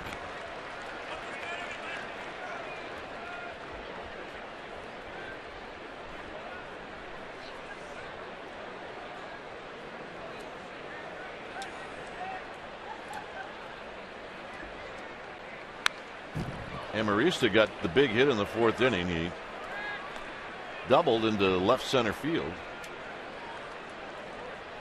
One of the big hits. Then Rivera, who's on deck, doubled down the left field line. So a couple of doubles in the 4th did Bumgarner in, but he did pitch out of some trouble after that.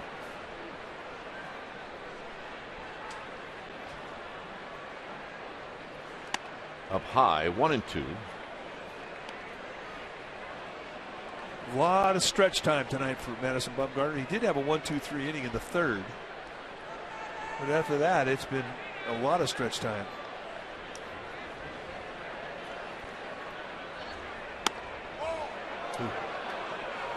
Remember, though, Vanover's a low ball umpire. He hasn't been given many high strikes. And that is true to the scout report of what type of strike zone he has.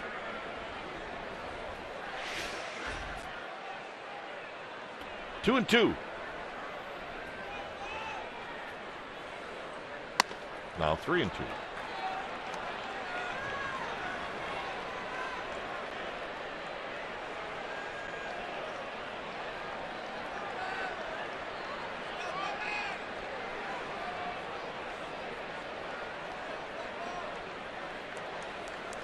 See if Medica goes 3-2. He does not, and that's ball 4. 1-2 count to a walk. Just another little indicator that Bumgarner's not quite in command like he normally is of his stuff. 4th walk for Bumgarner.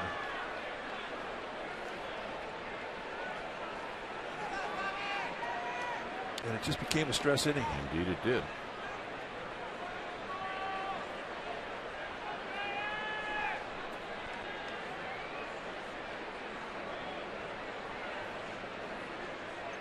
Rivera hit one right over the bag at 3rd. And he drives this one into left center field. Pagan on the move, still on the move, and it is gone.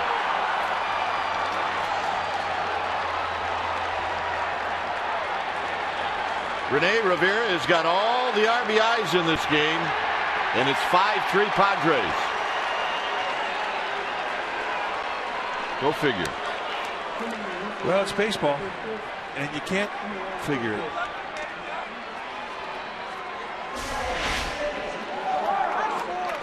Pretty much the same mistake. Rivera's looking for something up. He got him with a pitch up in his first at bat, a double down the line here. I mean, he gets every bit of it. And just like that, the Padres retake the lead.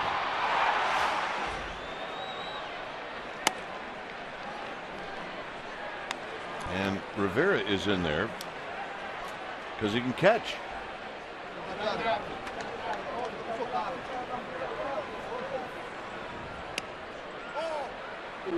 Close pitch. Hundley has got really pretty good numbers against Bumgarner, and he's not in there.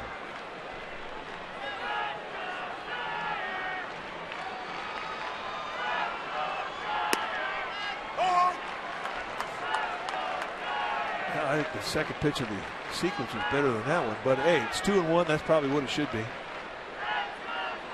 Jets are going to start getting some activity in their bullpen. That's fouled out of play. It's going to be Gutierrez.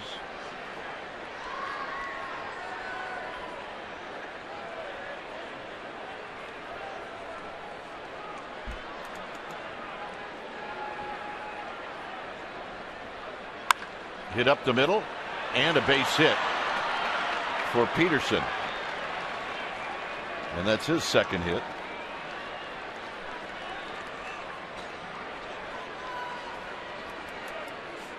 Padres average 2.7 runs per game, and that's the worst offense in the majors. Tonight, however, against Bumgarner, 5 runs, 4 of which are earned. All driven in by a guy that hadn't had any coming into this game. Go figure.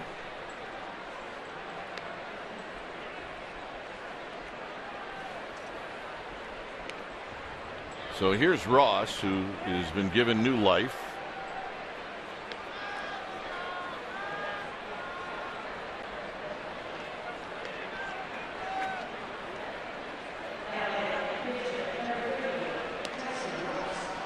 Ross reached on a Sandoval error in the 4th inning.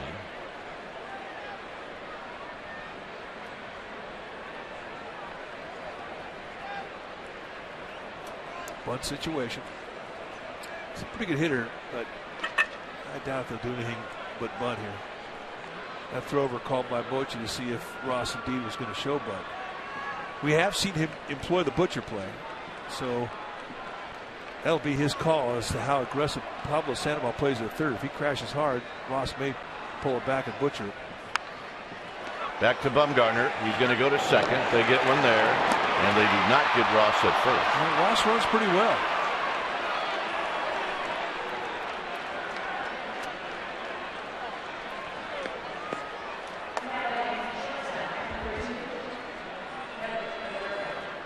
See the hits per 9 innings. In 2009, he averages a little over 7 hits per 9. This year, he's averaging almost 12 hits per 9 innings. So a little out of whack.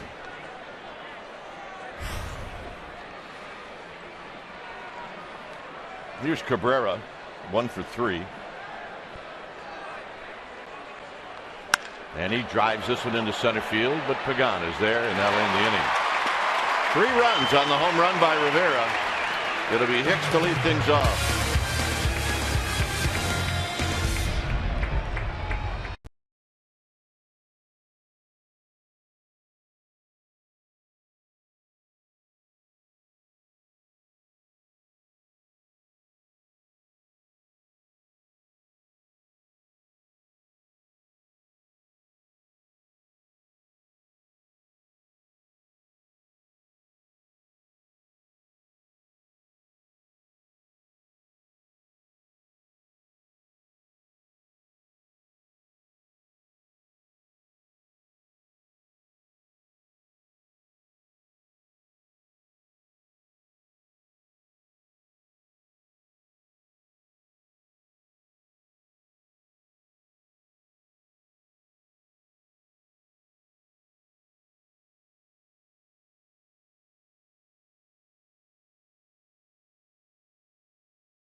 We're going to talk about Giant walk-off home runs after the previous batter was intentionally walked. Now, there's only been 4 in San Francisco Giant history. Jack Clark, he did it off of Dale Murray when he intentionally walked Darrell Evans to get to Clark. Willie McCovey did it off Darrell Knowles when they intentionally walked Clark to get to McCovey.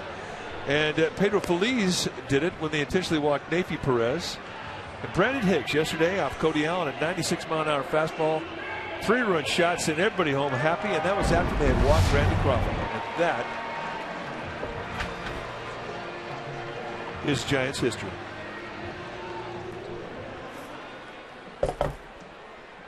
Denorfia now in left. William Venable goes into right. And it'll be Hicks to lead things off. Hicks with a swing and a miss. Adrianza is on deck.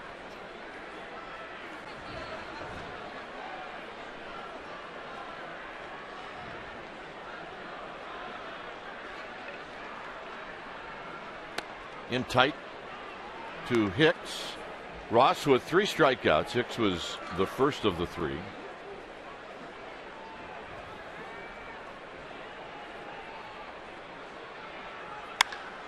Skies one to center field. Maben back. Out of here. And it's a 1-run game.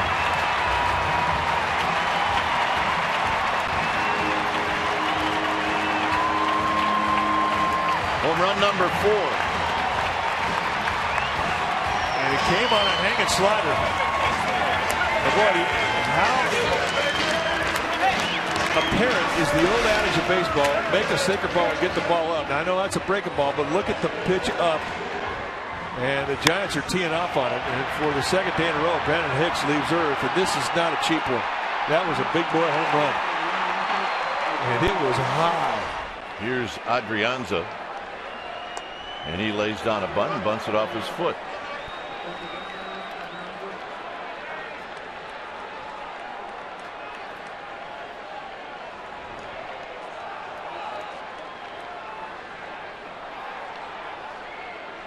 So home plate umpire Larry Vanover giving Adrianza a chance to get the feeling back in his leg.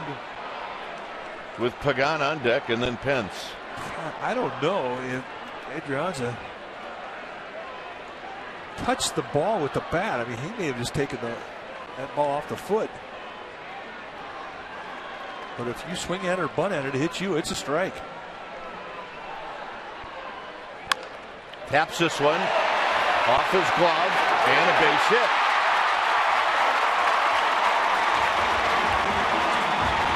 So Adrianza aboard. Bang one off of your foot, then have to run hard. You better be feeling good. Well, you know what? When you're going down that line, sniffing ahead, you will feel no pain. 6'5" Tyson Ross on a jump ball just off the web of the glove.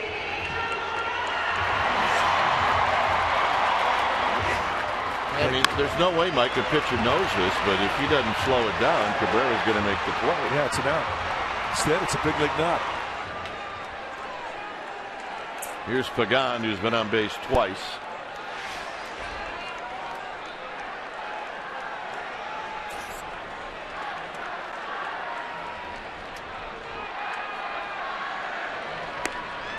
Down low, 1-0.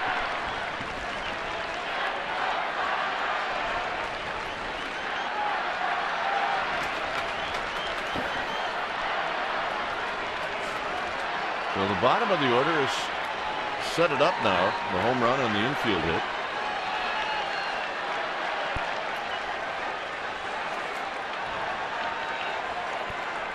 And a toss to first, and Adrianza is back.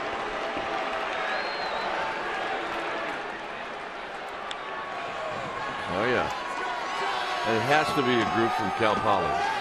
My people, Mustangs, #1 baseball team in the country. Let's go. Got to represent. 1 ball and no strikes.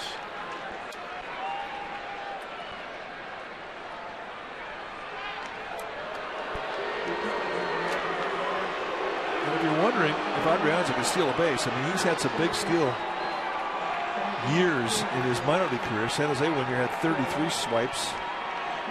Another year he had 23. So it's definitely within his skill set to steal a bag. And with a sinker power out there on the hill, you might see Bruce Bochy start him.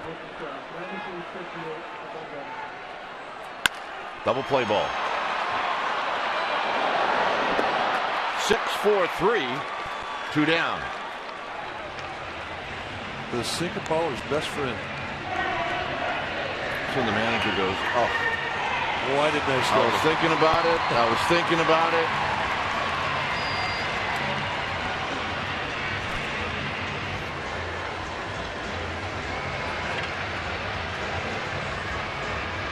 So here's Pence. Pence tripled in the 4th.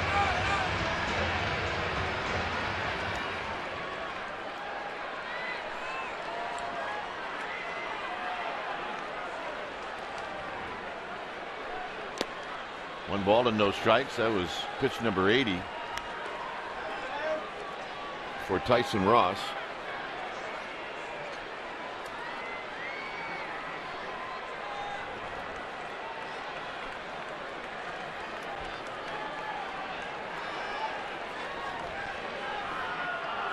Swing and a miss to even the count. Remember the last ball that he hit was a pitch up. Last slider he just threw as good as he could throw. Nice one. You see Tim Stauffer, the right-hander, starting to get heated up for the Padres.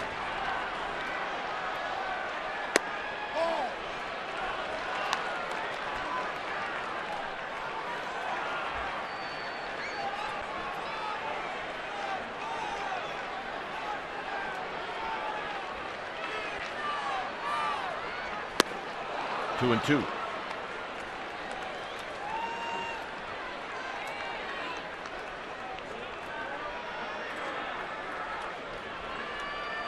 Pence trying to reach for Belt.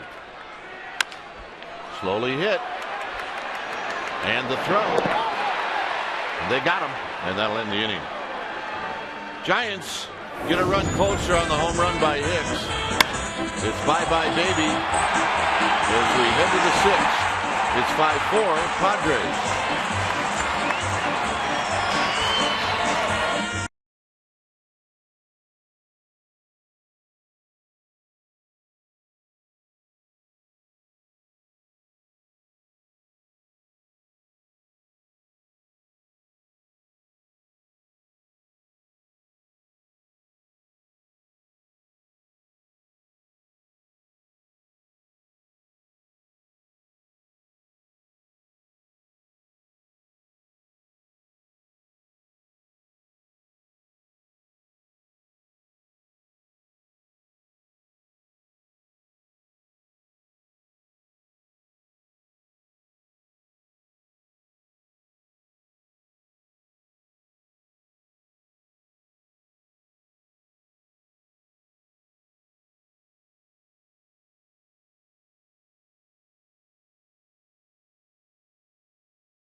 See your fan photos, so make sure you tweet it to us. It's sponsored by AT&T. Check out the latest one we picked out from Carol. She lives in Sacramento. She brought her dog to World Series Game 4. We love it. Tweet it, hashtag CSNBA fan photo, and you got to put your name and you got to put your hometown, or you don't stand a chance of getting on a future broadcast. Dwayne? All right. 5-4. Padres. When it's time for a change, think Speedy Oil Change and Auto Service. Your oil change tune-up and smog experts. New pitcher now for Bruce Bochy will be Juan Gutierrez. Take a look at the numbers from Gutierrez. He's been good. 1-1 with a 3.18 ERA. 12 strikeouts against a walk. He's 10 base runners and 11 in the third. Power fastball, midnight. He's been very consistent with his velocity. Curveball, slider, changeup. Go get him. And Maben looks at a strike. It's 0-1. Maben is 0 for 2 with a walk. One pitch, he just established it with the Padres. He can get that curveball over. What a good one. Pops this one out of play. It's 0-2. And that was 97 mile-an-hour gas. Now that's the most velocity we've seen on any of his fastballs. But again, we haven't seen anyone worse than 94. He really has been very consistent with what he's brought out of that bullpen. And it's been impressive.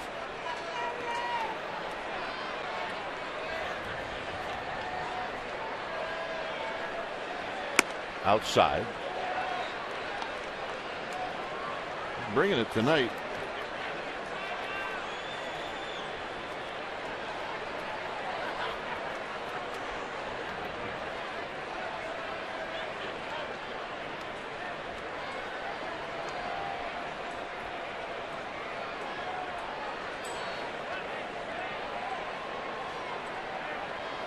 Oh.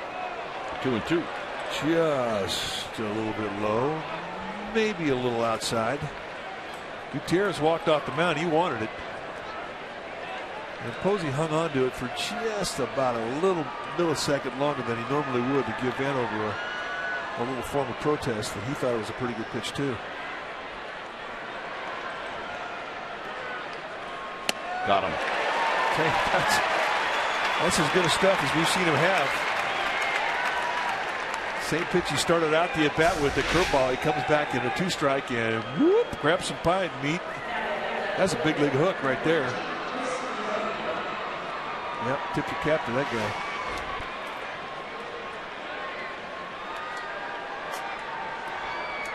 Here's Denorfia.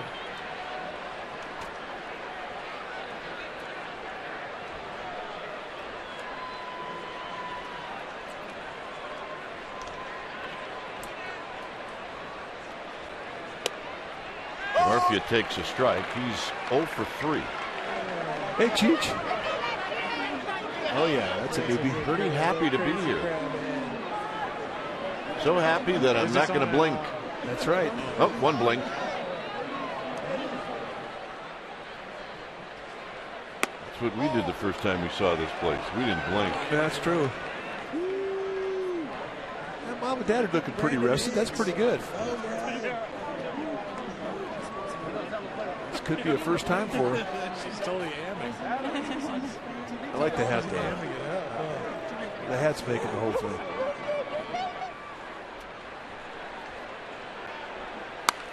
Out of play.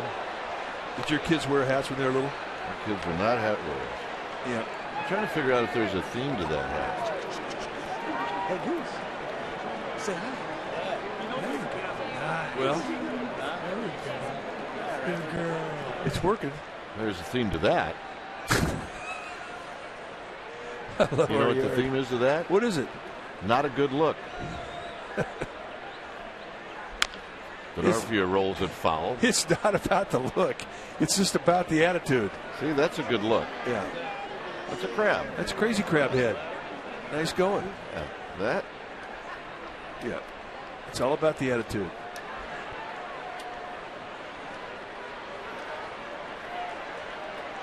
Yep. It's all about the attitude.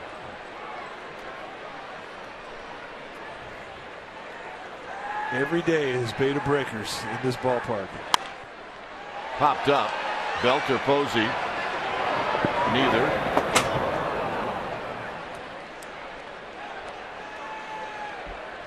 Now, this is why we get moms and grandmoms to watch.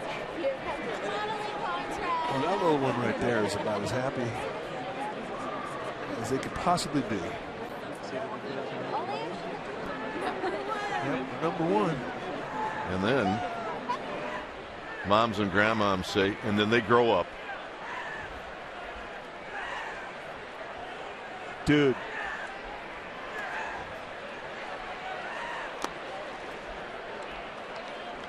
Nice try with that curveball. He's trying to bounce that thing between home plate and Buster Posey. Think he just got a phone call? Yeah. And I think it was from his mom. Or grandma. Said, get that thing off your head.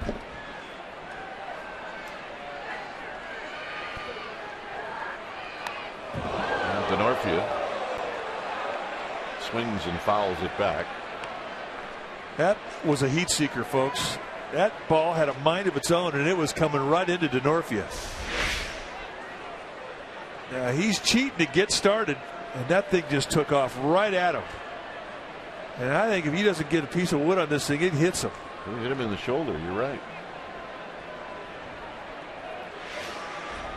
When guys are throwing 97, you got to cheat. You got to start early. You got to dive into it.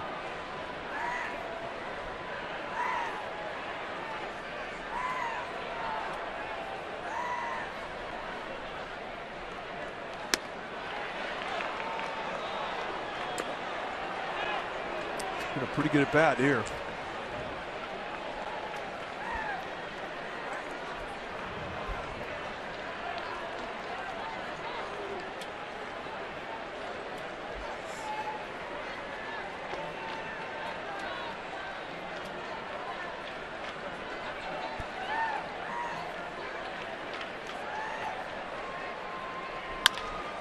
Crawford.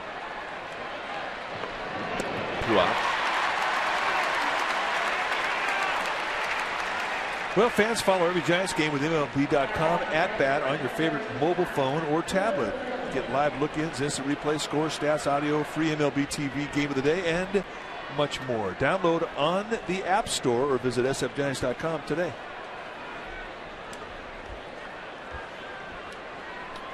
Here's William Venable batting for the first time. Came in for Nady in the bottom of the 5th inning. And he's going to take wide, and it's 1-0. Most valuable player of the Padres last season. This year, he's still trying to get on track. He's not had a good April.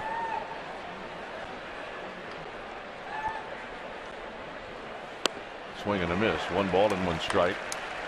Good change up there. And that's an 88-mile-an-hour changeup. This is as electric as we've seen Gutierrez.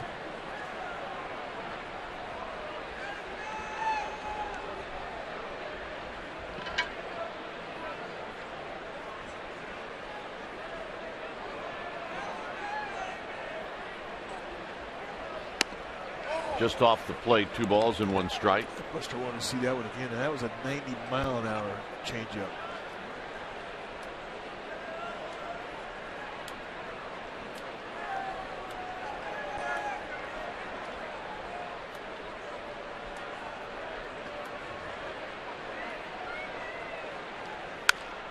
Out of play, 2-2. He's getting close to Jason Schmidt territory.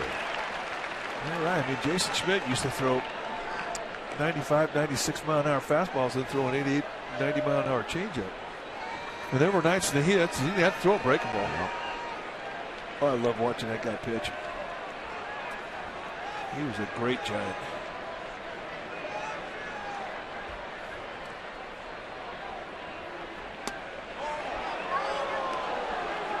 Just a little high with the backdoor breaking ball.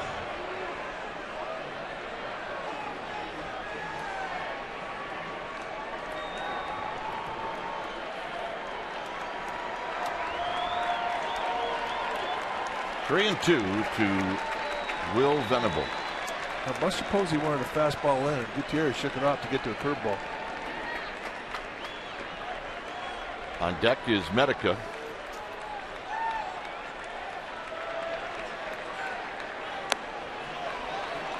And he lost him on the breaking ball. It does anger a catcher. On a 3-2, when he calls a fastball, you shake to another pitch and you throw a ball with it. And that's something they don't forget. Somewhere down the road, maybe at breakfast, maybe just sitting there in the clubhouse, they will make mention of that. Medica's been on base 3 times. A walk, an error, and a single.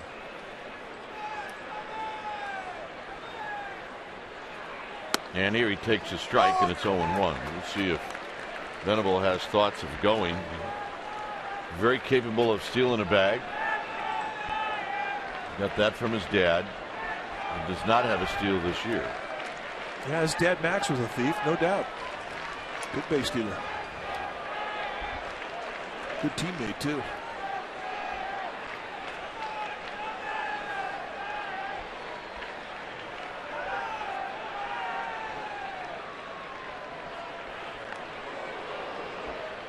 So Gutierrez throws that one high to Belt, but the big wingspan.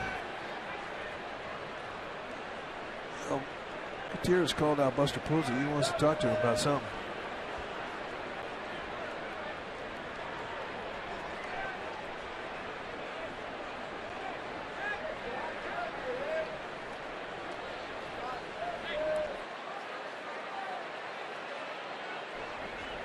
Oh, 0-1 to Tommy Medica.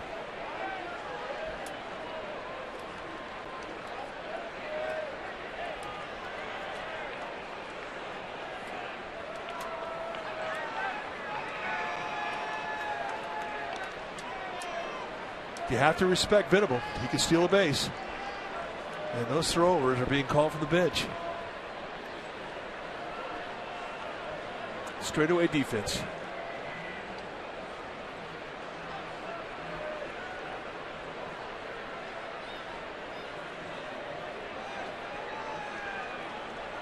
Gutierrez has slowed this pace down, being very deliberate.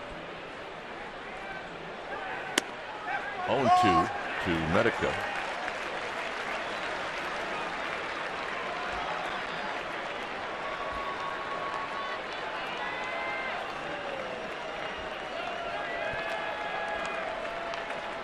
Amarista is on deck.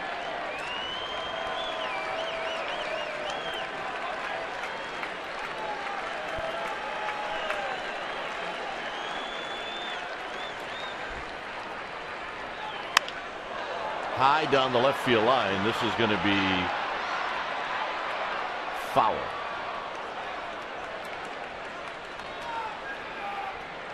Well, we have a winner.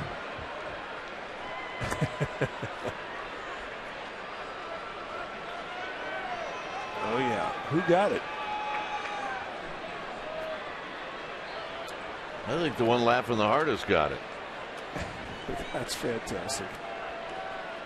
The pure magic of a foul ball. Meanwhile, back at the 0-2 count.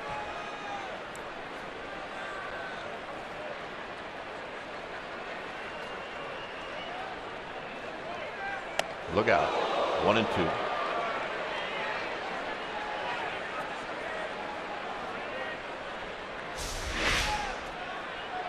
Just a little heat seeker coming in. And Medica is a guy that he will notch it up if you brush it back. He is not going to have any give in his swing. Yeah, he's got a pretty quick bat.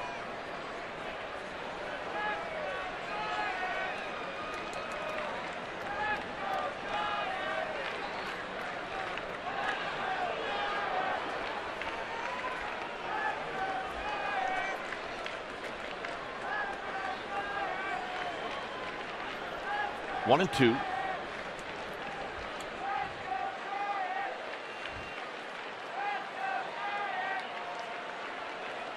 Gutierrez slow, slower, and slowest.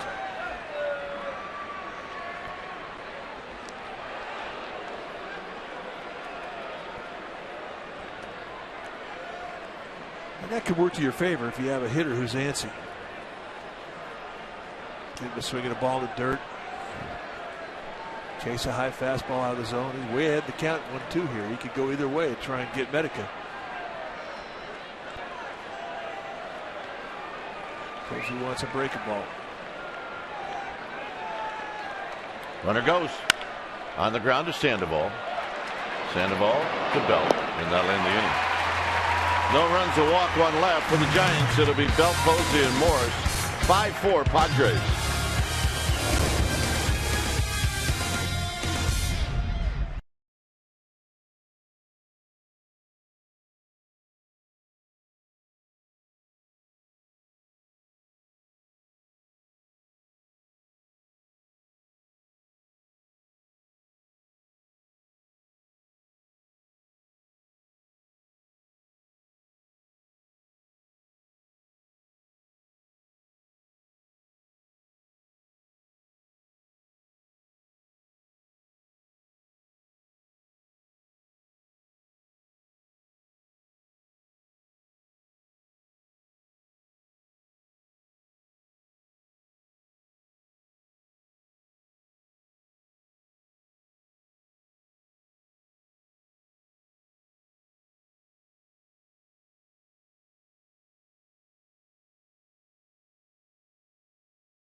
Brought to you by Heffernan Insurance Brokers, offering business and personal insurance, employee benefits, and financial services. Visit us at hefins.com and by Xfinity, home of their most live sports.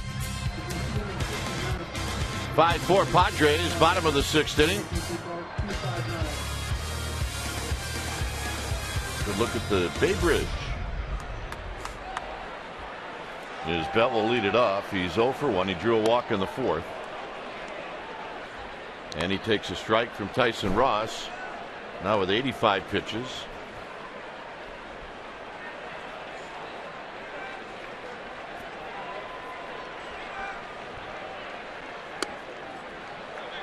Yeah, they really haven't even tried to go away. We watched Cleveland.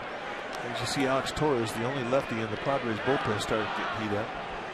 Cleveland went after Belt with a lot of high fastballs, and the Padres have not done that. They've just pounded the inside corner all night. Pulls this one foul.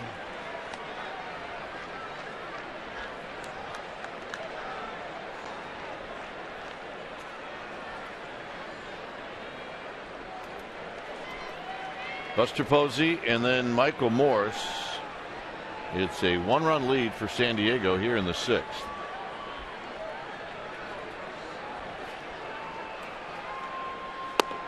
And Belt retired. Good hard slider. Strikeout number 4 from Tyson Ross. So they never left the inside corner. They get him. Buster Posey's 1 for 2.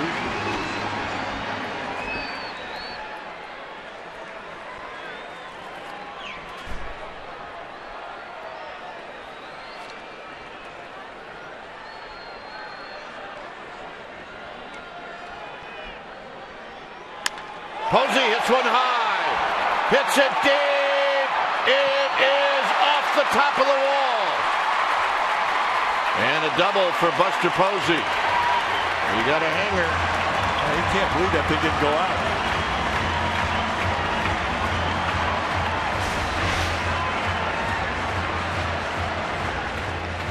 A hanger, and when they have seen Tyson Ross miss up, they haven't missed him.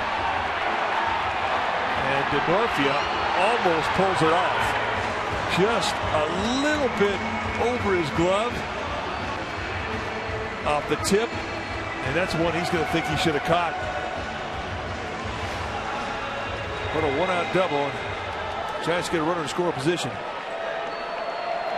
So here's Morris, who knocked in a pair of runs in the 4th.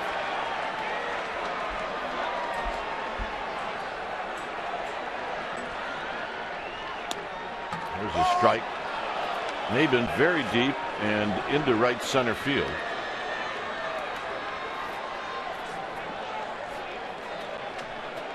really take away right field. But that's where his power has been. It's been to right center.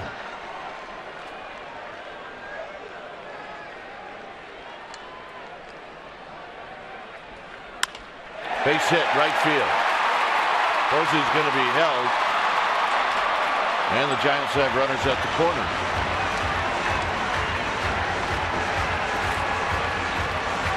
And now we'll see what Bud Black does. Yeah, I think they had the left-hander down there, the bullpen Torres, and they would prefer to see Pablo Sandoval hit from the right side. And they have Crawford, the left-handed hitter, behind him. And here comes Bud Black. He'll make his decision. That's going to be it for Ross.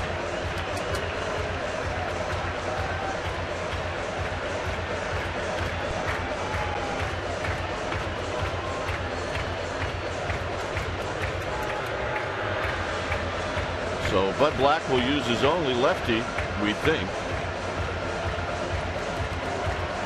Yes, he will here in the 6th inning.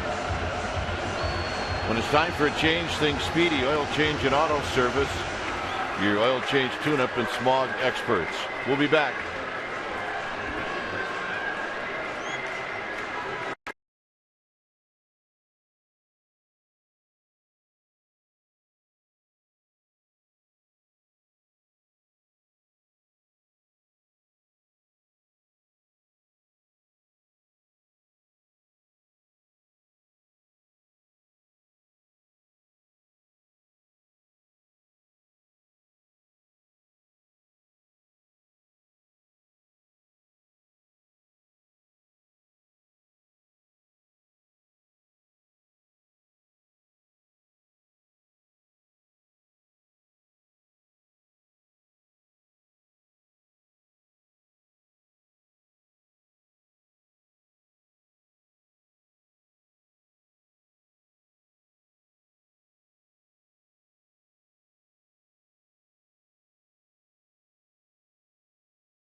The 2014 All-Star Teacher, brought to you by Provident Credit Union. You can vote at csnbayarea.com. Do that right now. 5-4 Padres. The pitcher now for Bud Black is Alexander Torres, the lefty. That's what he has done. He's been tough to hit. 6 hits allowed, 9 2/3. However, he will get a wild hair up his nose. He's walked 6. 7 strikeouts, a fastball that'll go low to mid-90s, and he's got a slider to change up. He is right over the top with that fastball. Sandoval's never faced him, at least during the regular season. 5-ball situation here.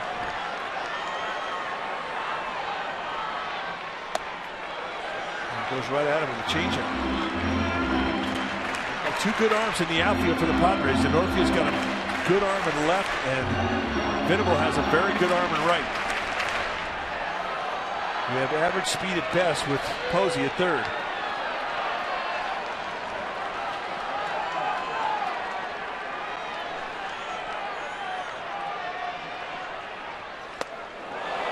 One ball and 1 strike. Back to up, 2 changeups, 2 pitches.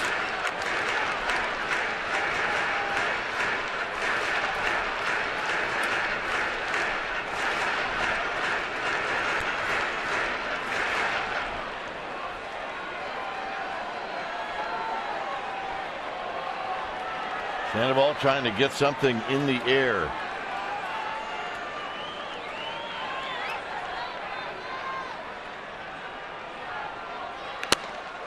A 1-2. And that's a 94-mile-an-hour challenge, and he was late. I mean, it's easy to see what Torres is pitching for. He's pitching for the strikeout. Nick Vincent getting heated up.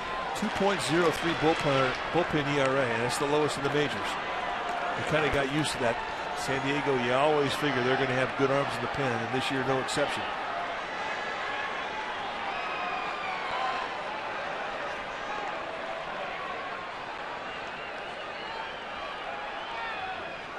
Got him. And that's the strikeout Torres was looking for.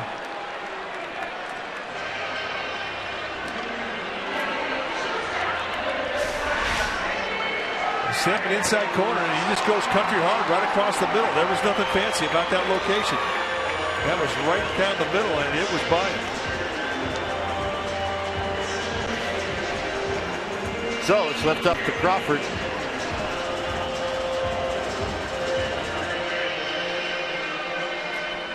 Crawford has bounced out twice.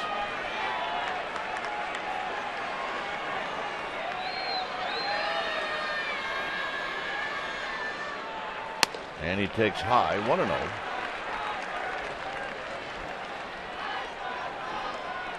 A one-out double. Morris hit the ball on the button right at Venable. Posey could not score, so that put the runners at the corners. Sandoval strikes out, and now Crawford trying to come up with a two-out hit. And he fouls it back. He had a nice swing. It's a ball and a strike. That was a good swing.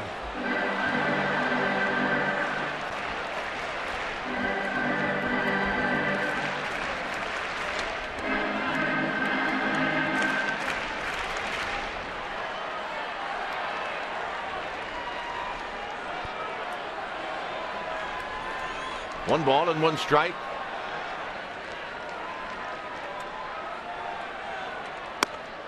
A bit high, 2-1. Not getting that high pitch.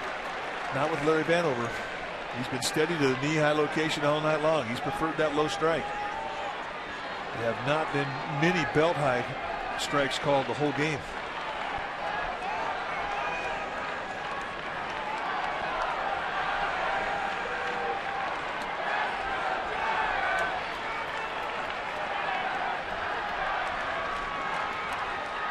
To the backstop. And nothing Buster Posey could do. However, Morris down to second. I don't believe that Rivera was crossed up. There's nobody at second base. But he told it was fooled, and that's a changeup. But Buster Posey, if he goes to home, he's out by 20 feet. So he makes a very wise decision. That's the one thing about this ballpark, because the backstop is so close to home. You don't have an automatic on a wild pitch if you're a third and a chance to score. It's just not something you take for granted.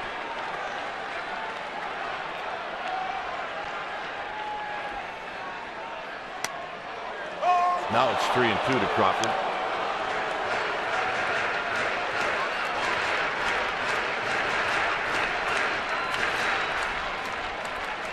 Crawford not had a problem with lefties. Yeah, he's preferred him. And they jam him in left field. They got DeNorfia playing shallow in left field, and Maven is coming in center.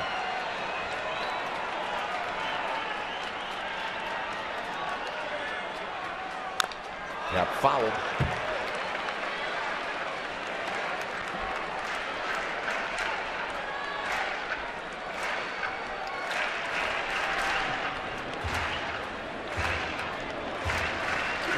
Outfield is swung over. I mean, completely exposing the line of right field. They do not think that Brandon Crawford is going to pull at all. So they take away Triple's alley and they bunch the gap in left center. And it's a shallow set with both the center field and left field.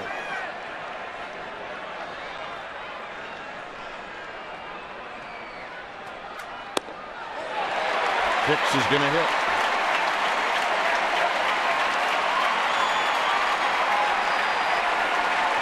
Little Bud Black do. And pull a double switch.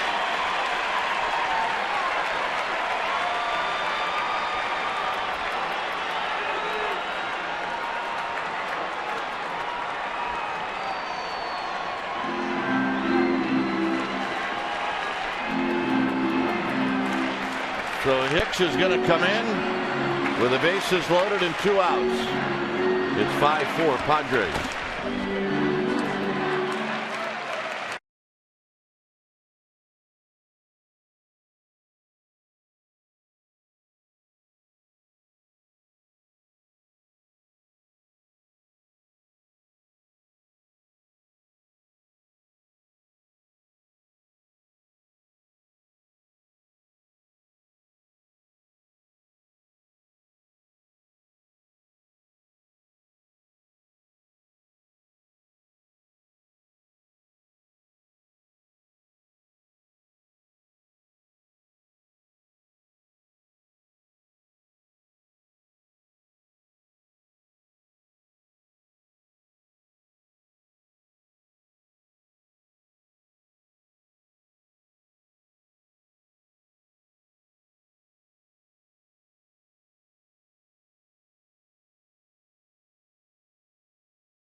New pitcher now for Bud Black will be Nick Vincent. He's a San Diego area native. Went to Long Beach State. This is the 3rd time that he's come in. You see the strikeouts, 12 and 11 innings, and you say, well, how does he do it? He's got a great cutter is what he's got, and you're going to see a lot of them. They're not high velocity. They're right around 90s, but he's got great command with it. He'll go to both sides of the plate. It's a quality pitch. You saw Alonso come into play first.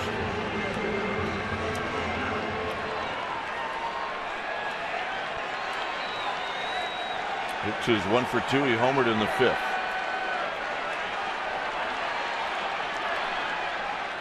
One and 0. And that's what you're going to see.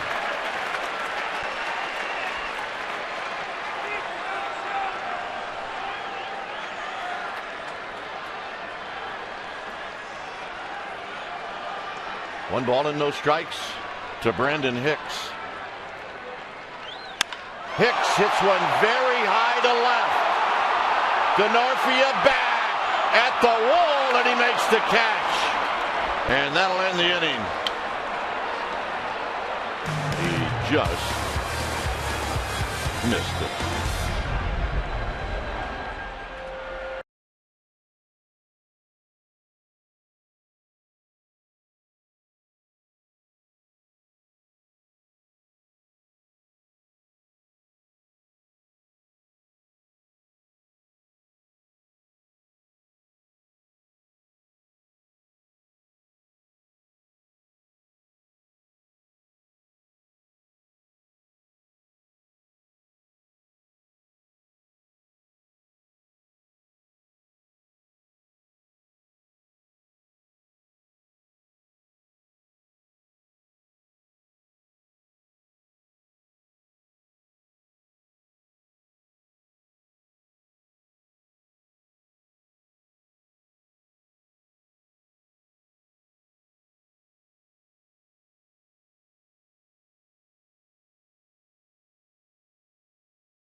you by your local Toyota dealer. Ross went 5 1/3. Bumgarner went 5. Ross did come up by throwing 3 double play balls. Rivera's had a 3-run home run. He's got 5 RBIs tonight. Hicks is homered in the 2nd straight game. When it's time for a change, think Speedy Oil Change and Auto Service, your oil change, tune-up, and smog experts. Jeremy Affeldt takes the ball now for the Giants. It's the 6th time that he has come in since coming off the disabled list. And he's been fantastic. Just 4 base runners in 6 1/3. Low 90s fastball with good sink. He's had a great command of his curveball, and the forkball has been a strikeout pitch as well. So 3 ways he can get you. And he's had an excellent command of all 3. So it'll be Amarista to lead things off.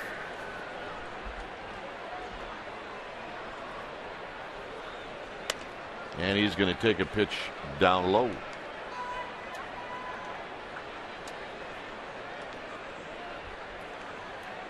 Giants take away the bunt with Sandoval at 3rd. And they play Belt in on the grass at 1st. That comes in with a strike. The Tyson Ross, 5 1/3 innings. He had 8 hits, 4 runs there all alone, 2 walks, 4 strikeouts, 1 wild pitch, 1 home run. Down low to Amarista.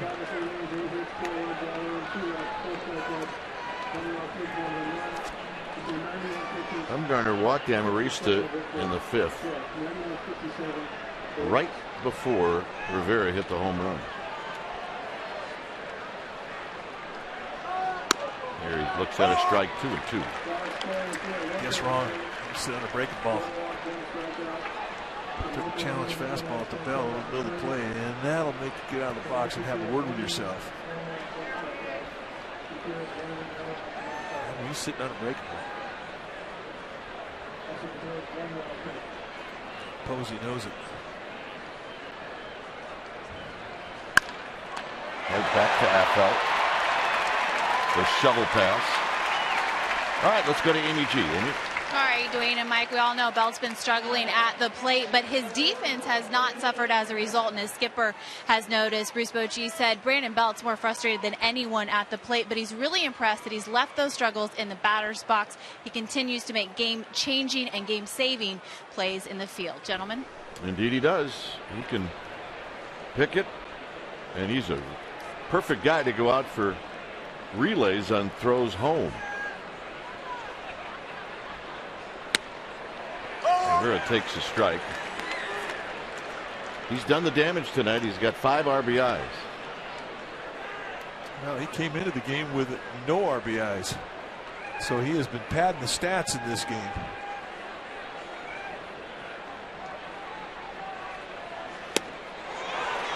A nice 2-pitch combination. He's softballing him. Affeldt's no fool. He watched him jump on first pitch fastballs twice. Here he opened him with a curveball, then a forkball. And a quick 0-2.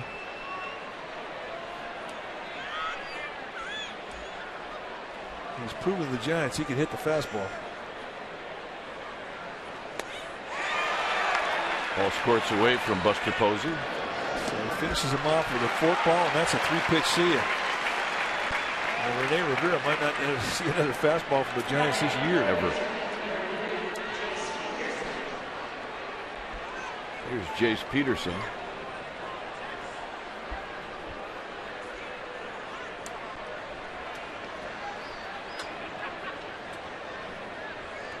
He's got a couple of hits.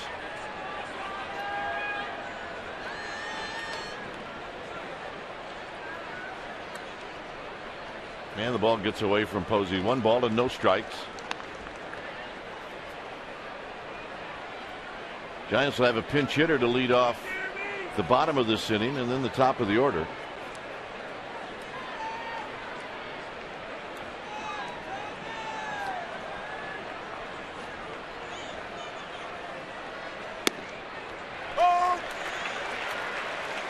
Just a nice easy 91 to even the count.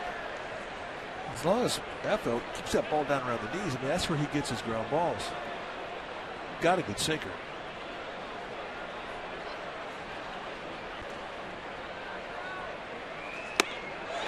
1-2.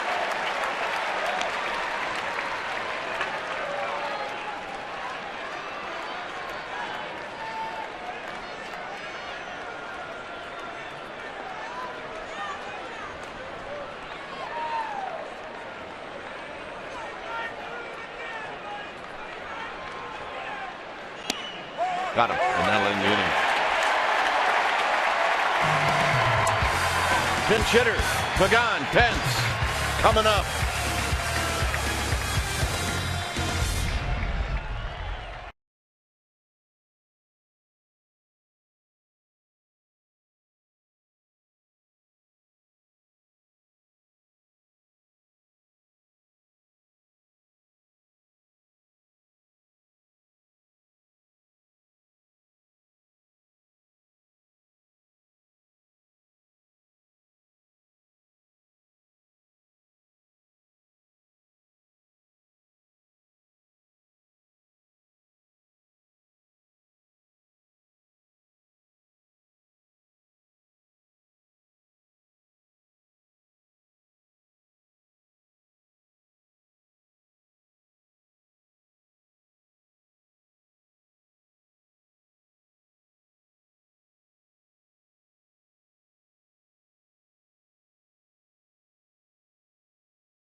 Is Gregor Blanco is going to lead things off.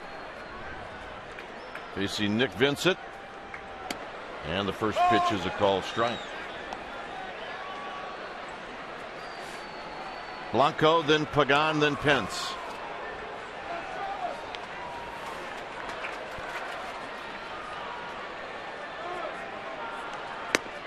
And a quick 0-2. 2 pitches, 2 cutters.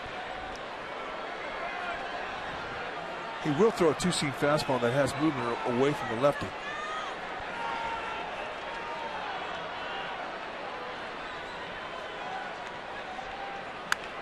Blanco pops it up. It'll be Amarista, 1 out. Well, tomorrow is Chinese Heritage Night presented by Great Resort and Casino. Your special event package includes a game ticket to see the Giants take on the San Diego Padres and a collector's edition Giants Year of the Horse figurine. Remember, you need to purchase a special event ticket to get the Year of the Horse figurine. Call 415-972-2298.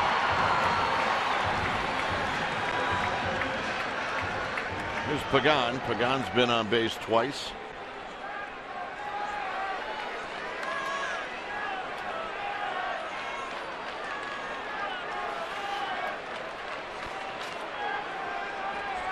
Trying to reach now for Hunter Pence.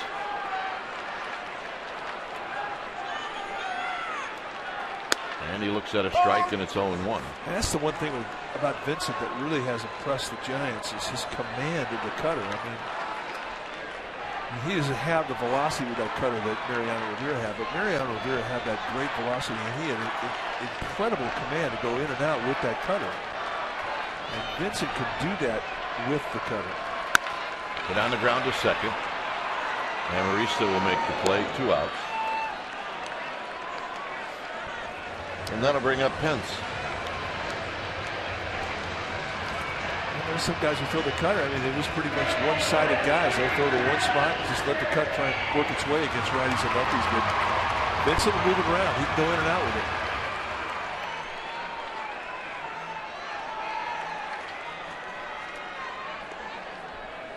Pence tripled in the fourth. He's 1 for 3.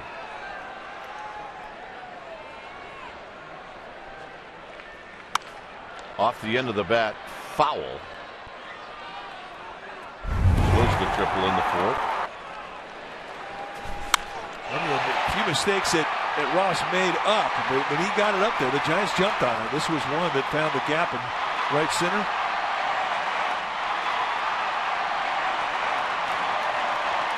Michael Morris was loving it.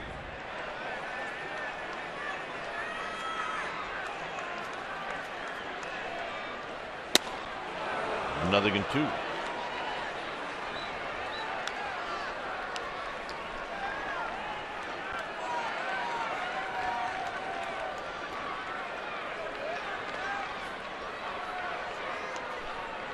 Pence in the hole. Way outside, 1 and 2.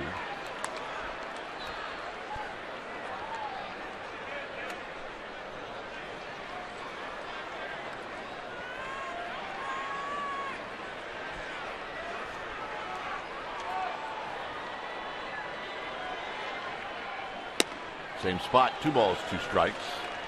Gene Machi in the Giants bullpen. Blanco, the pinch hitter, popped out. Pagan bounced out.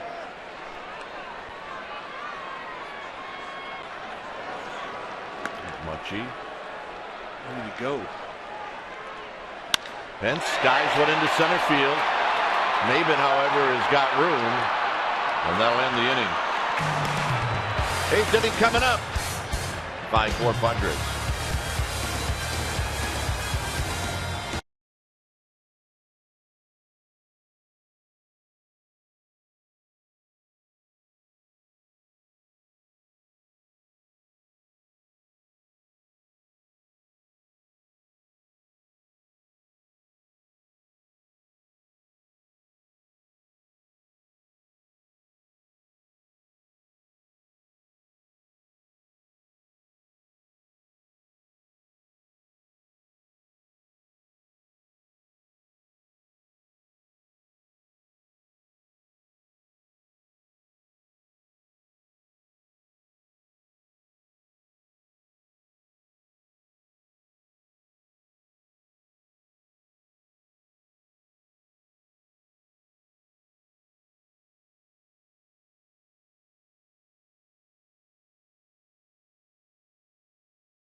Live will come to you right from the plaza at 5 p.m. Pre-game live will start at 6:30, and the broadcast of the game will be on Comcast Sportsnet Plus. So go to csnbayarea.com. Check your listings on where you can find us tomorrow night. And it's time for a change. Think Speedy Oil Change in auto service. Your oil change tune-up and smog experts. Gene Machi, new pitcher now for the Giants. 13th time he's come in. 4-0 with an 0.84 ERA. He's been a great vulture down there picking up wins. I mean, he's got more wins than anybody in the Giants staff.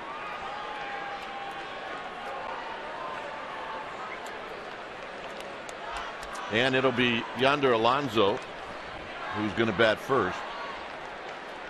Well, maybe that's a good sign. I'm taking that as a good sign. Alonso did not start. He's hitting 174.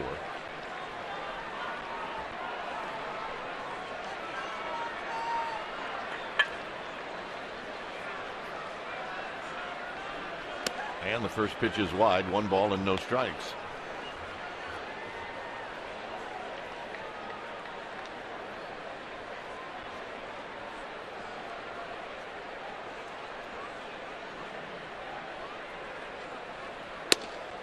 Two and 0.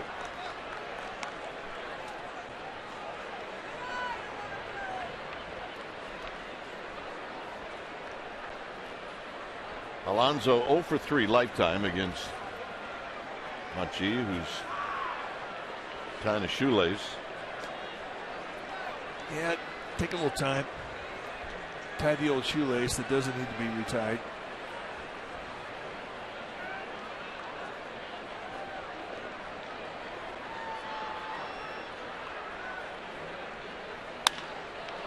Hit out into center field. And it'll be Pagan who makes the catch. Alonso's retired. And here's Everett Cabrera.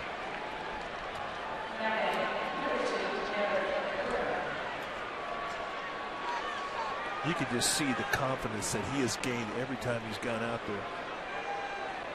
I mean, he has had a great April. Joaquin Benoit now starting to get heated up. He is the setup man for the Padres.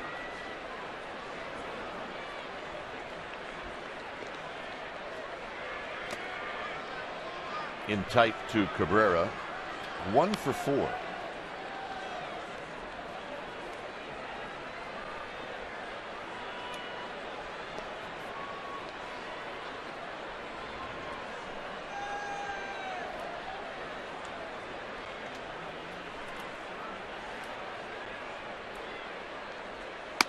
And a strike right at the belt.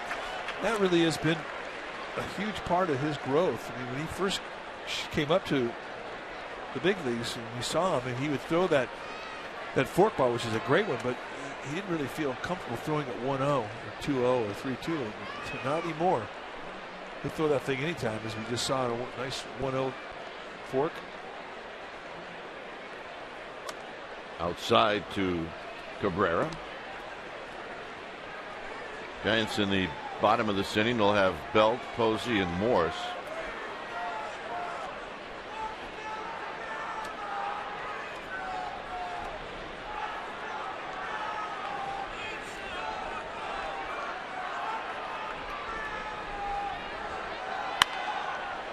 Popped out of play. It's 2-2.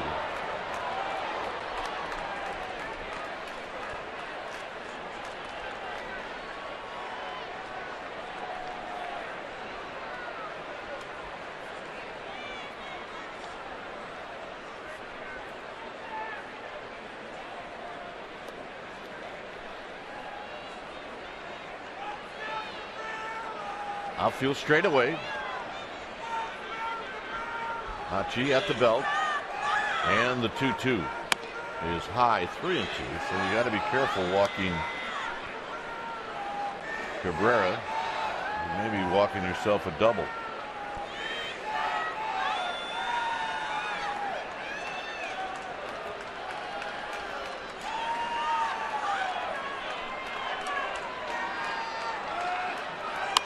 Out of play, so Machi goes right at him at 93.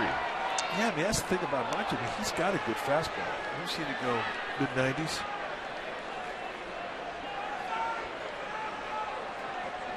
So get it in situations against a guy like Cabrera, who's not really a home run threat. You don't want to walk him. Put the pressure on him. Make him swing the bat.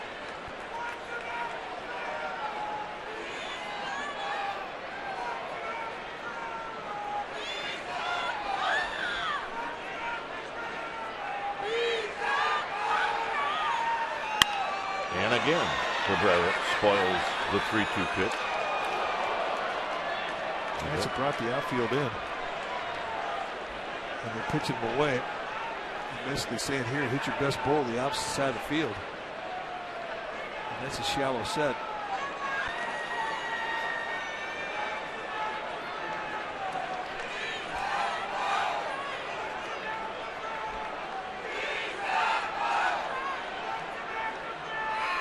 Hit on the ground to Belt. Belt will back up with Machi, 2 out. A good battle won by Machi, and here's Cameron Maben, who's 0 for 3 with a walk.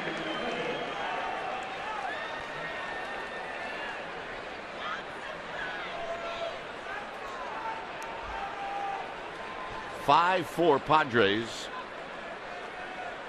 We're in the 8th inning.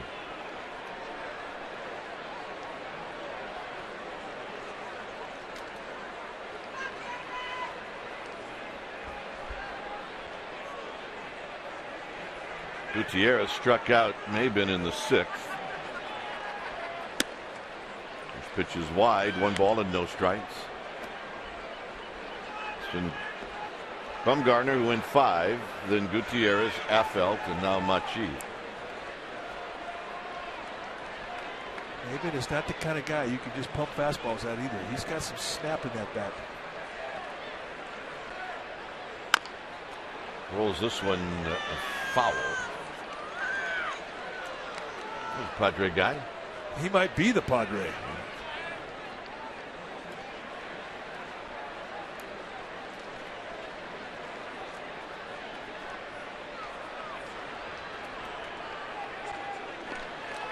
So it's 1-1 to Maben.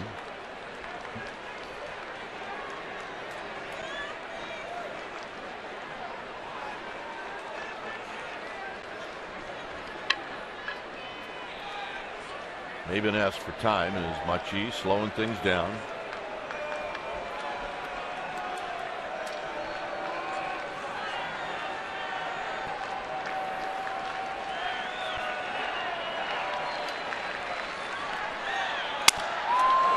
Little pop up into center field. Pagan is going to have it shoot by him, and Maben's into second base. It'll be a double for Maben. I don't think there was one instant that he didn't think he was going to get to that ball. Just a little changeup. Has to sit back on it. And he finally makes a slide into it. And he's just a little bit short with the reach. And that surprised Pagan. So with 2 outs, the Padres get a runner in scoring position with speed. And here's Denorfia.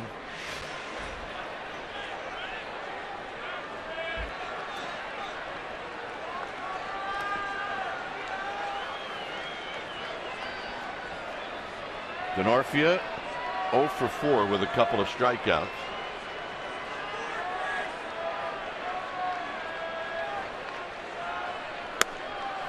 Oh, 0-1. It's nice backdoor fork. He's 2 for 5. That's his history against Machi.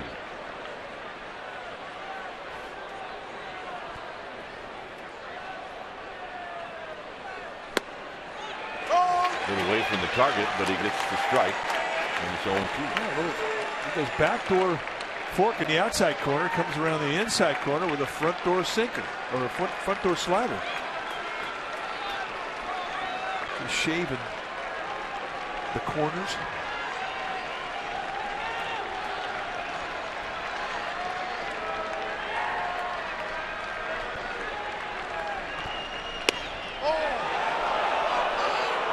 Outside, inside, outside. Did not miss by much. And how close was it? It was pretty close. And Larry Vanover, I mean, you have to have some guts taking that pitch.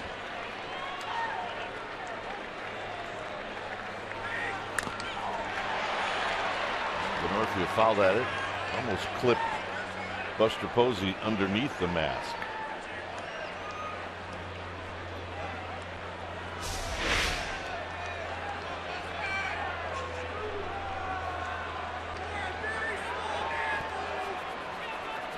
So it stays 1-2.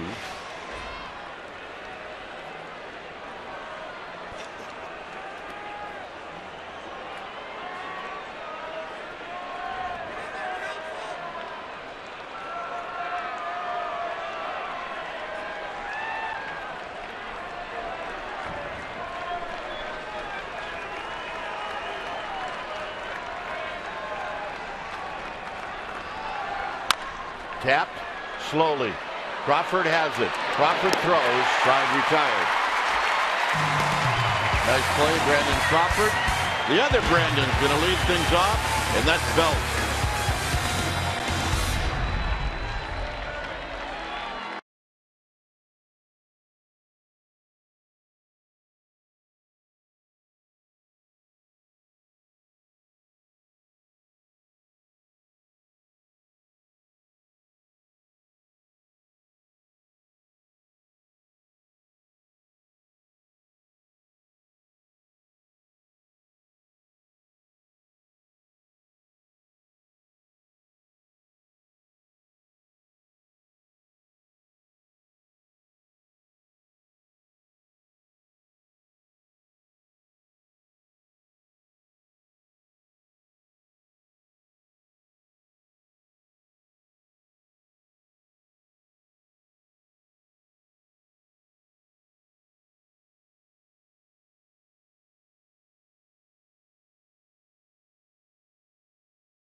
That's going to come up after the ball game, and I'll also talk about the game tomorrow morning with Murph and Mac on KNBR 680 right around 7:35.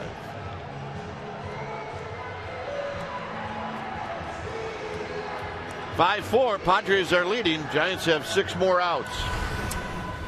They're going to try and do some damage against the setup man for the Padres, Joaquin Benoit. Benoit, 36-year-old right-hander, in his 12th year at the big leagues level. He has got more time in the big leagues than any other Padre. 11th time that he has come into a game. 9 strikeouts in 9 2/3 innings, 9 base runners. He's got a low to mid-90s fastball. He's got a slider and a changeup. And he will put the pressure on the hitter. Here's Belt, 0 for 2 with a walk. Swinging and a miss, 0-1. Yeah, first pitch changeup. And that's a power changeup right there. Had Belt way out front.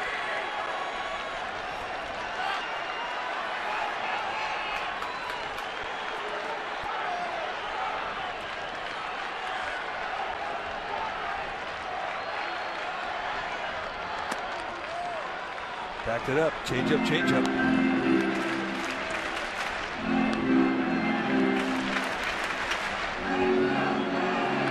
You know you have a good changeup when you can throw it 2 or 3 times in a row. And here it comes again.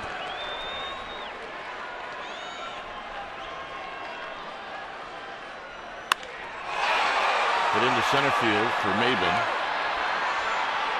Belt retired, 1 out, and here's Posey. Don't forget, check out Sportsnet Central tonight after Giants postgame live, right here on Comcast Sportsnet area. Here's Posey. Buster Posey with a couple of hits. He's 2 for 3.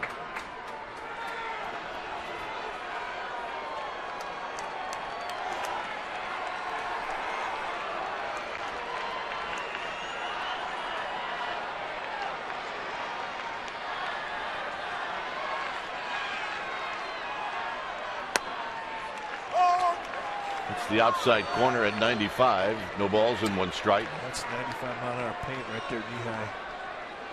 Can't have better location than that.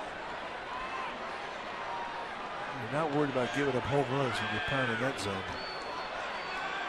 Staying away again.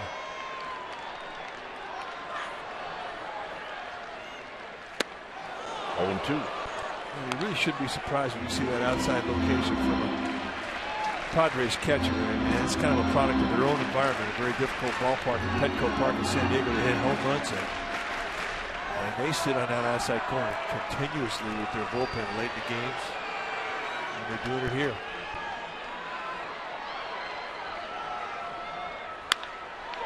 And Buster Posey yanks it foul.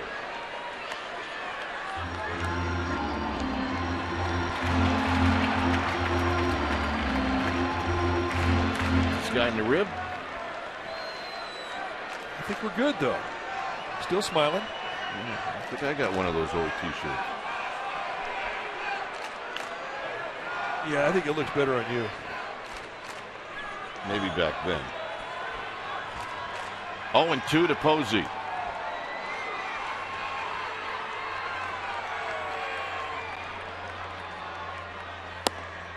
One and two with Michael Morris on deck. And there's the slider. So he's dragged him through the garden. He's throwing him a 95-mile-an-hour fastball. He's throwing him a couple of change-ups, and then he just showed him a slider at 90.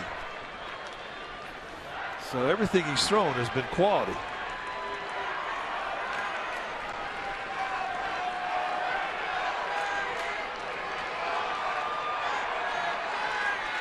Got him. And that's as good a slider as you can throw. Here's Morse. Set in the outside corner, and he's throwing it up there at 89, 90 miles per hour. That's a pretty healthy velocity for a breaking ball. With perfect location. Start on the outside corner and let it just fall out of the strike zone.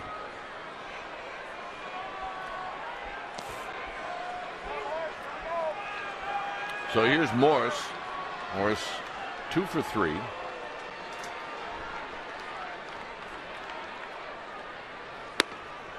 And he takes a fastball outside, 1-0.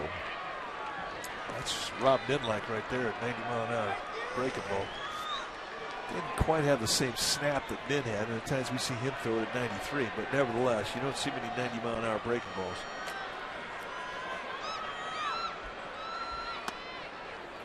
So that runs in tight to Morris, and now Morris in a hitter's count, although with Benoit, you don't quite know for sure what he's going to throw.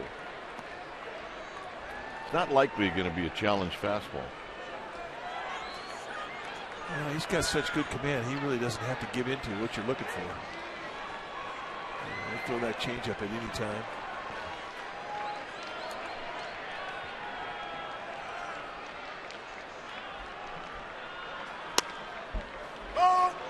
And he 96'd him on the outside corner with two-seam movement that was coming back to the strike zone. He saw that early and gave up on it, and he just kept coming back.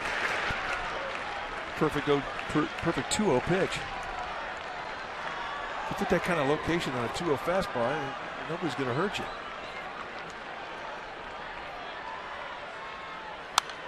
Out of play, 2-2. Sid knocked in a pair of runs in the fourth. And this is a 2-strike or a 1-strike count too. Took a little swing out, went back up the middle, and at the time gave the Giants a lead.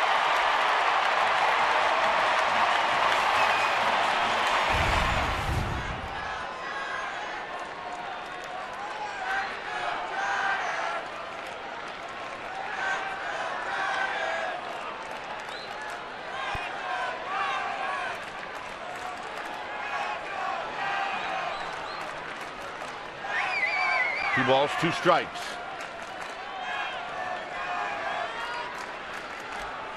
Target is in, and that's a base hit to left field. Nice 2-strike at bat. That's 3 hits on the night for Morse. Here's Sandoval with Perez running.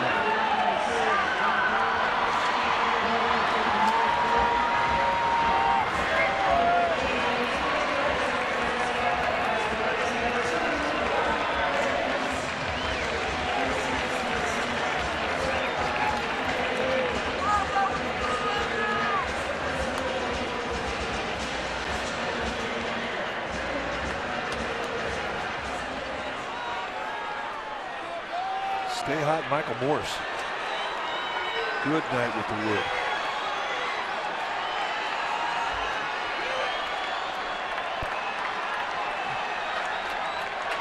So here's Sandoval. He's 0 for 3. And it's no balls and 1 strike. That was the one. That was the challenge. And right at him at the heart of it. Middle in, 94.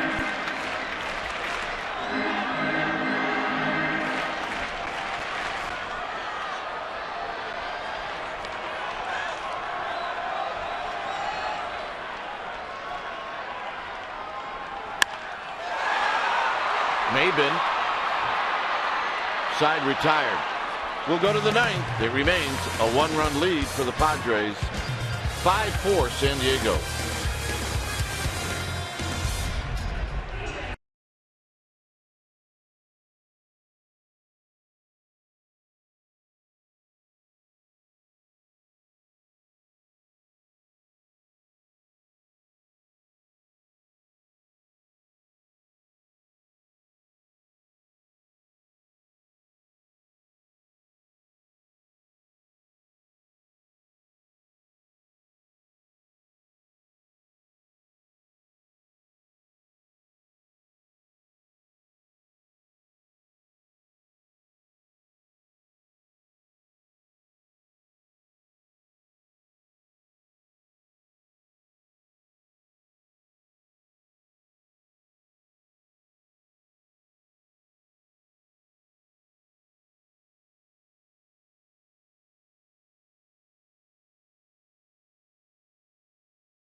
LA, and the Warriors are going to try and do that against the Clippers tomorrow at 7:30 p.m. Pregame live at 7 p.m.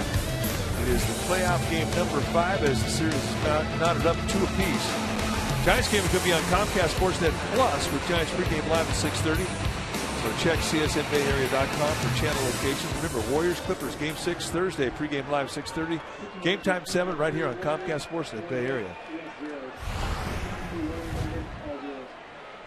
New pitcher now for Bruce Bochy will be Javier Lopez, coming in for the 12th time this year. In the previous 11 appearances, 5 innings pitched, 5 base runners, a couple of strikeouts. Juan Perez stays in the game. He's in left field.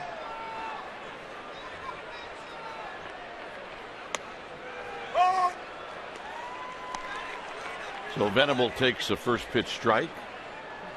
Man's best friend. It's a pretty dog right there. I know you believe that. I do.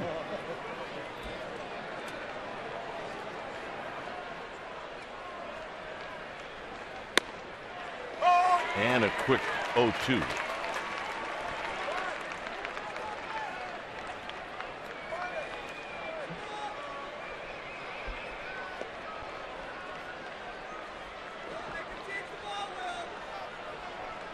No balls and 2 strikes.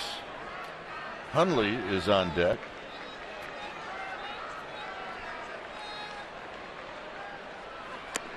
And that's down low.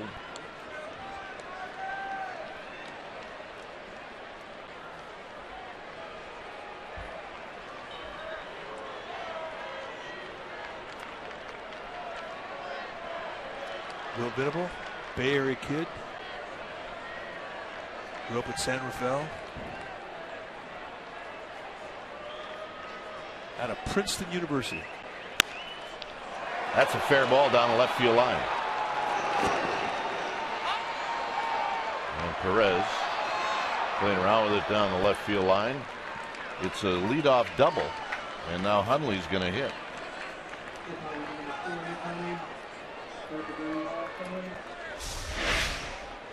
Well, 2 strike swing of the bat. They paint him on the outside corner, and Venable just going with the location, man. I think that's exactly what he had in mind. He knew he was going to see something away. Stayed inside it, sliced it away from the defense. And just like that, the Padres get a runner in score position to start this inning off.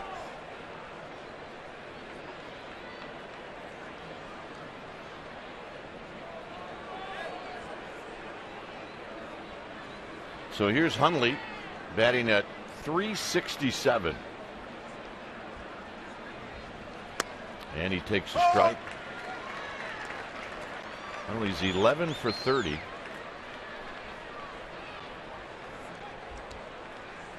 Amarista's on deck.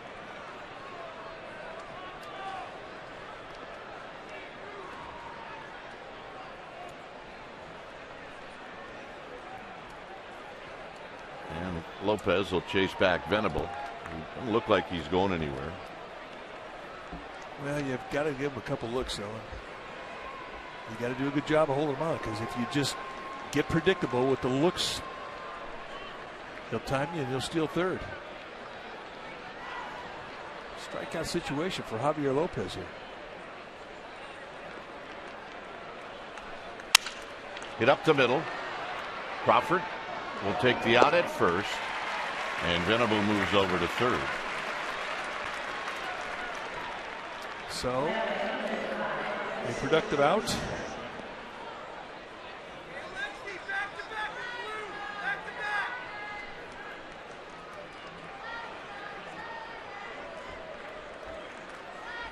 Amarista doubled in the fourth off of Bumgarner. He's 1 for 3 in the game. He's going to get a chance to hit with the infield drawn in here. He's Bochy does not want to see this run score. He's going to do everything he can defensively to stop it. Again, a strikeout situation for Javier Lopez.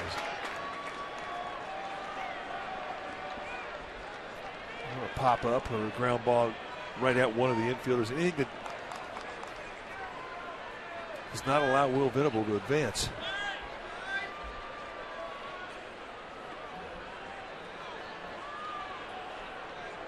But Hoffman, the third base coach, pulling Will Venable over to give him a couple of instructions. And you have to consider the squeeze. Amarista is a pretty good bunter.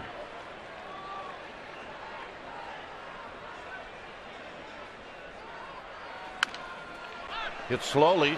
Hicks is coming home, and Venable's going to slide in safely as Hicks's throw was a bit wide to the first base side.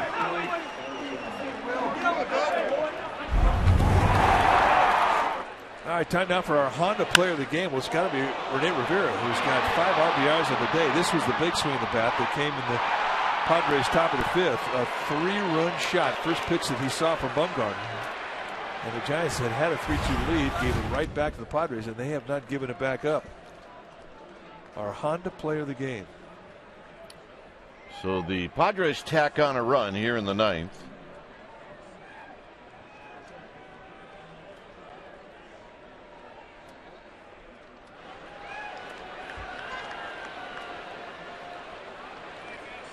Renato Petit headed down to the bullpen.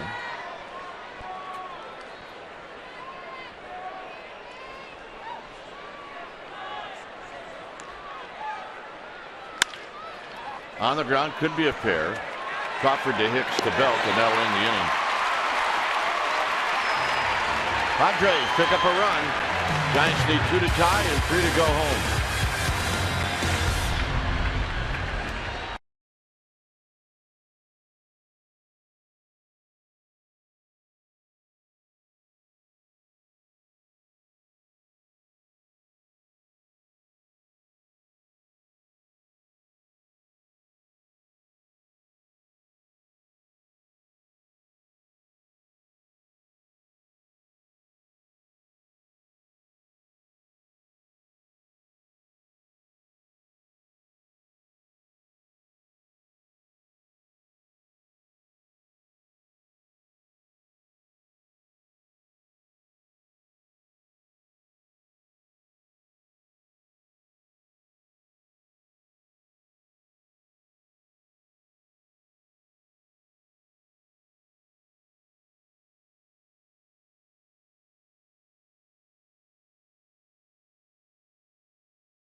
Sportsnet Bay Area. You get in-depth sports news from Bay Area fan.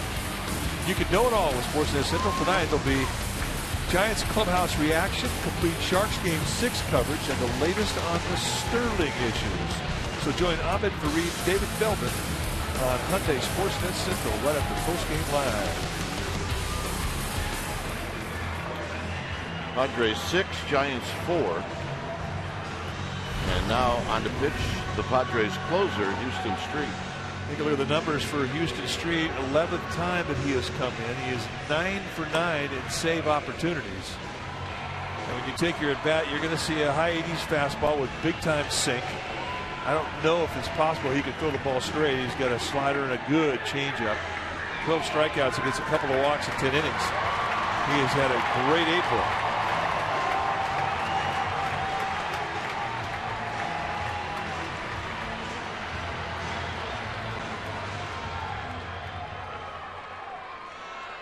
So Crawford's going to hit first. And he's 0 for 2 with a walk.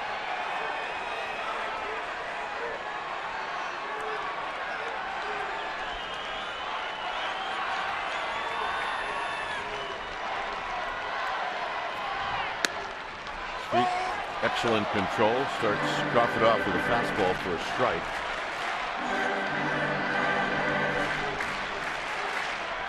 Giants need a base runner to get the tying run to the plate. That's why that extra run in the top of this inning is so important.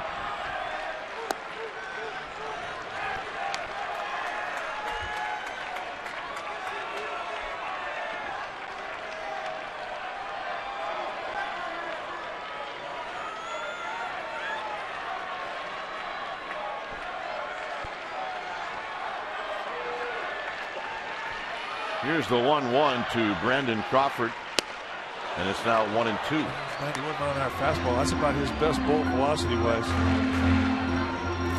Pounding the outside corner. It is rally cap time.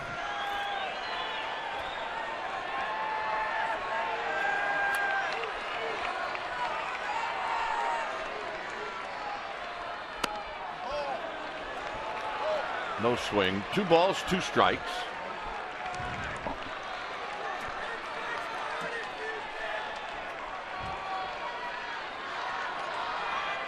Hector Sanchez standing on the top step.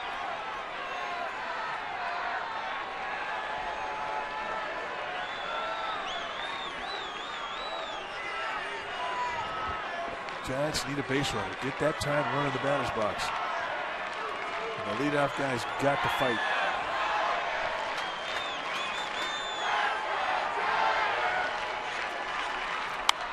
Out of play, so Crawford in a battle. It remains 2-2. Both teams with 9 hits. The Padres have stranded 10. The Giants have left 5.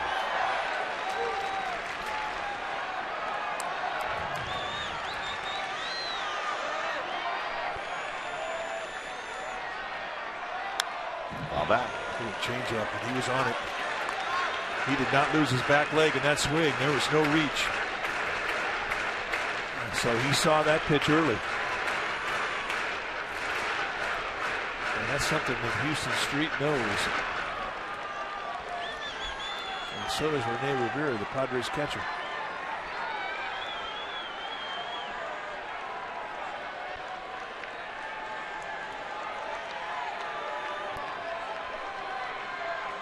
Two-two pitch. Out of play. I mean, he is painting that corner with everything. And that was 91 with sink with movement running away from Crawford, and he fights it off. So Street is not throwing anything up there that hasn't been quality, and this is a great pitch. And Crawford stays alive.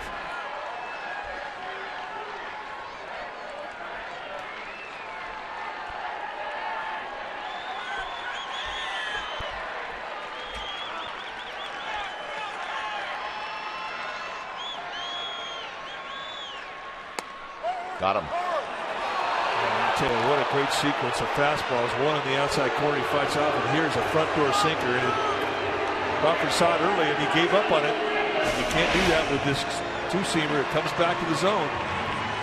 Van Over says that's Pretty good pitch. So here's Hicks. That's exceptional command right there. Hicks is 1 for 3. Hit a solo home run on the 5th. Bounces this one right back to Street. So that's 2 down. And that'll bring up Hector Sanchez.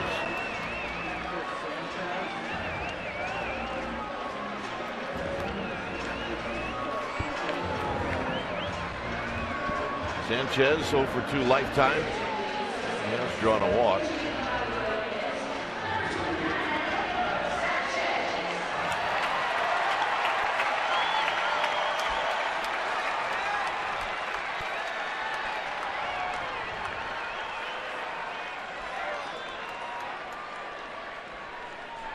Giants need a base runner.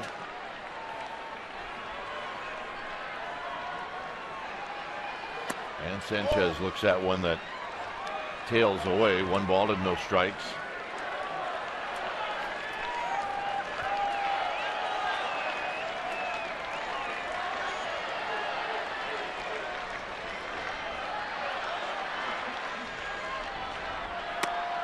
Swing ain't gonna miss. High fastball, probably not a strike. 1 ball and 1 strike. Yeah, he's sitting fastball though. I mean, you're looking fastball, get a fastball, you will chase, especially up. Just you see it so big. So I'll give you 1 strike.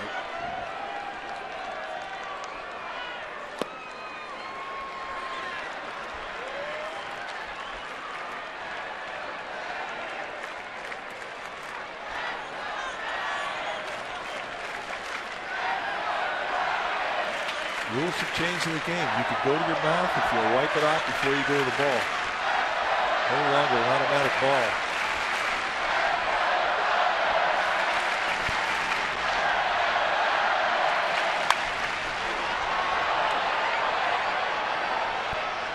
Peterson will watch this one drift out of play. It's 2-2.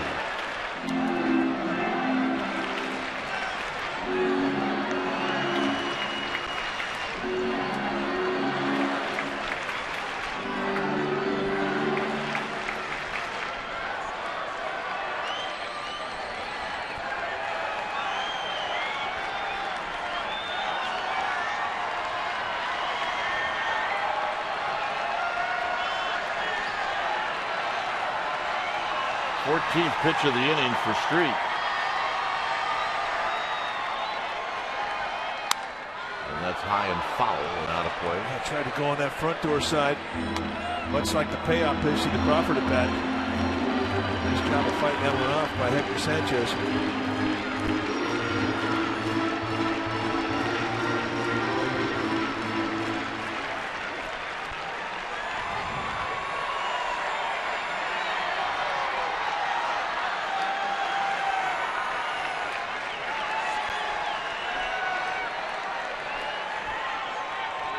'Sanchez still battling. Here's the 2-2 pitch.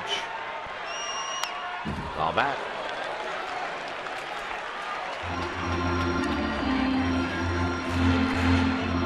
The other thing too about Houston Street, most of what he throws is down around the knees. When he changes sightlines up around the letters, I mean, that's a tough pitch to catch up to.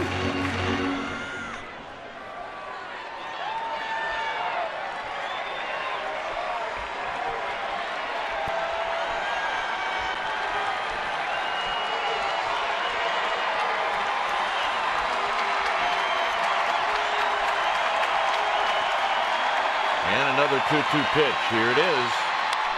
And he taps it foul. Good change up. Hector Sanchez doing well to stretch a piece of that to stay alive.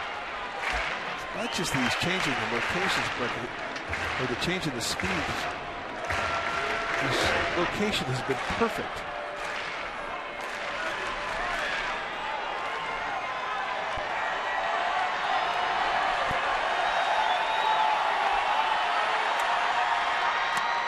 Three and 2. This has been a great at bat.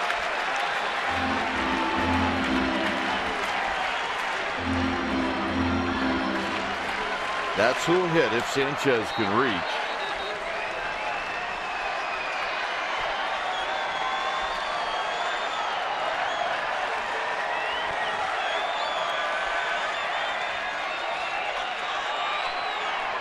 And the payoff.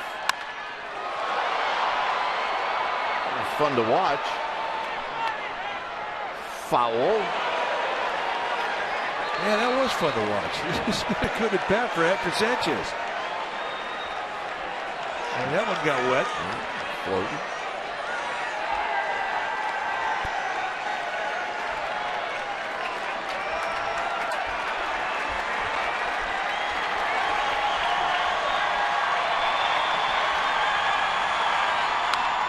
Foul again. Well, Sanchez, if anything, is going to stay up there long enough to keep Street from throwing tomorrow. This pitch will be number 20. There's a lot of pitches for a closer.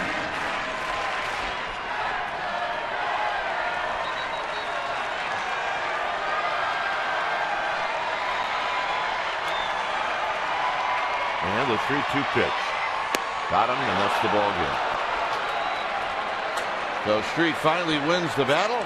And for the Giants tonight, this, my friends, is a disappointing loss.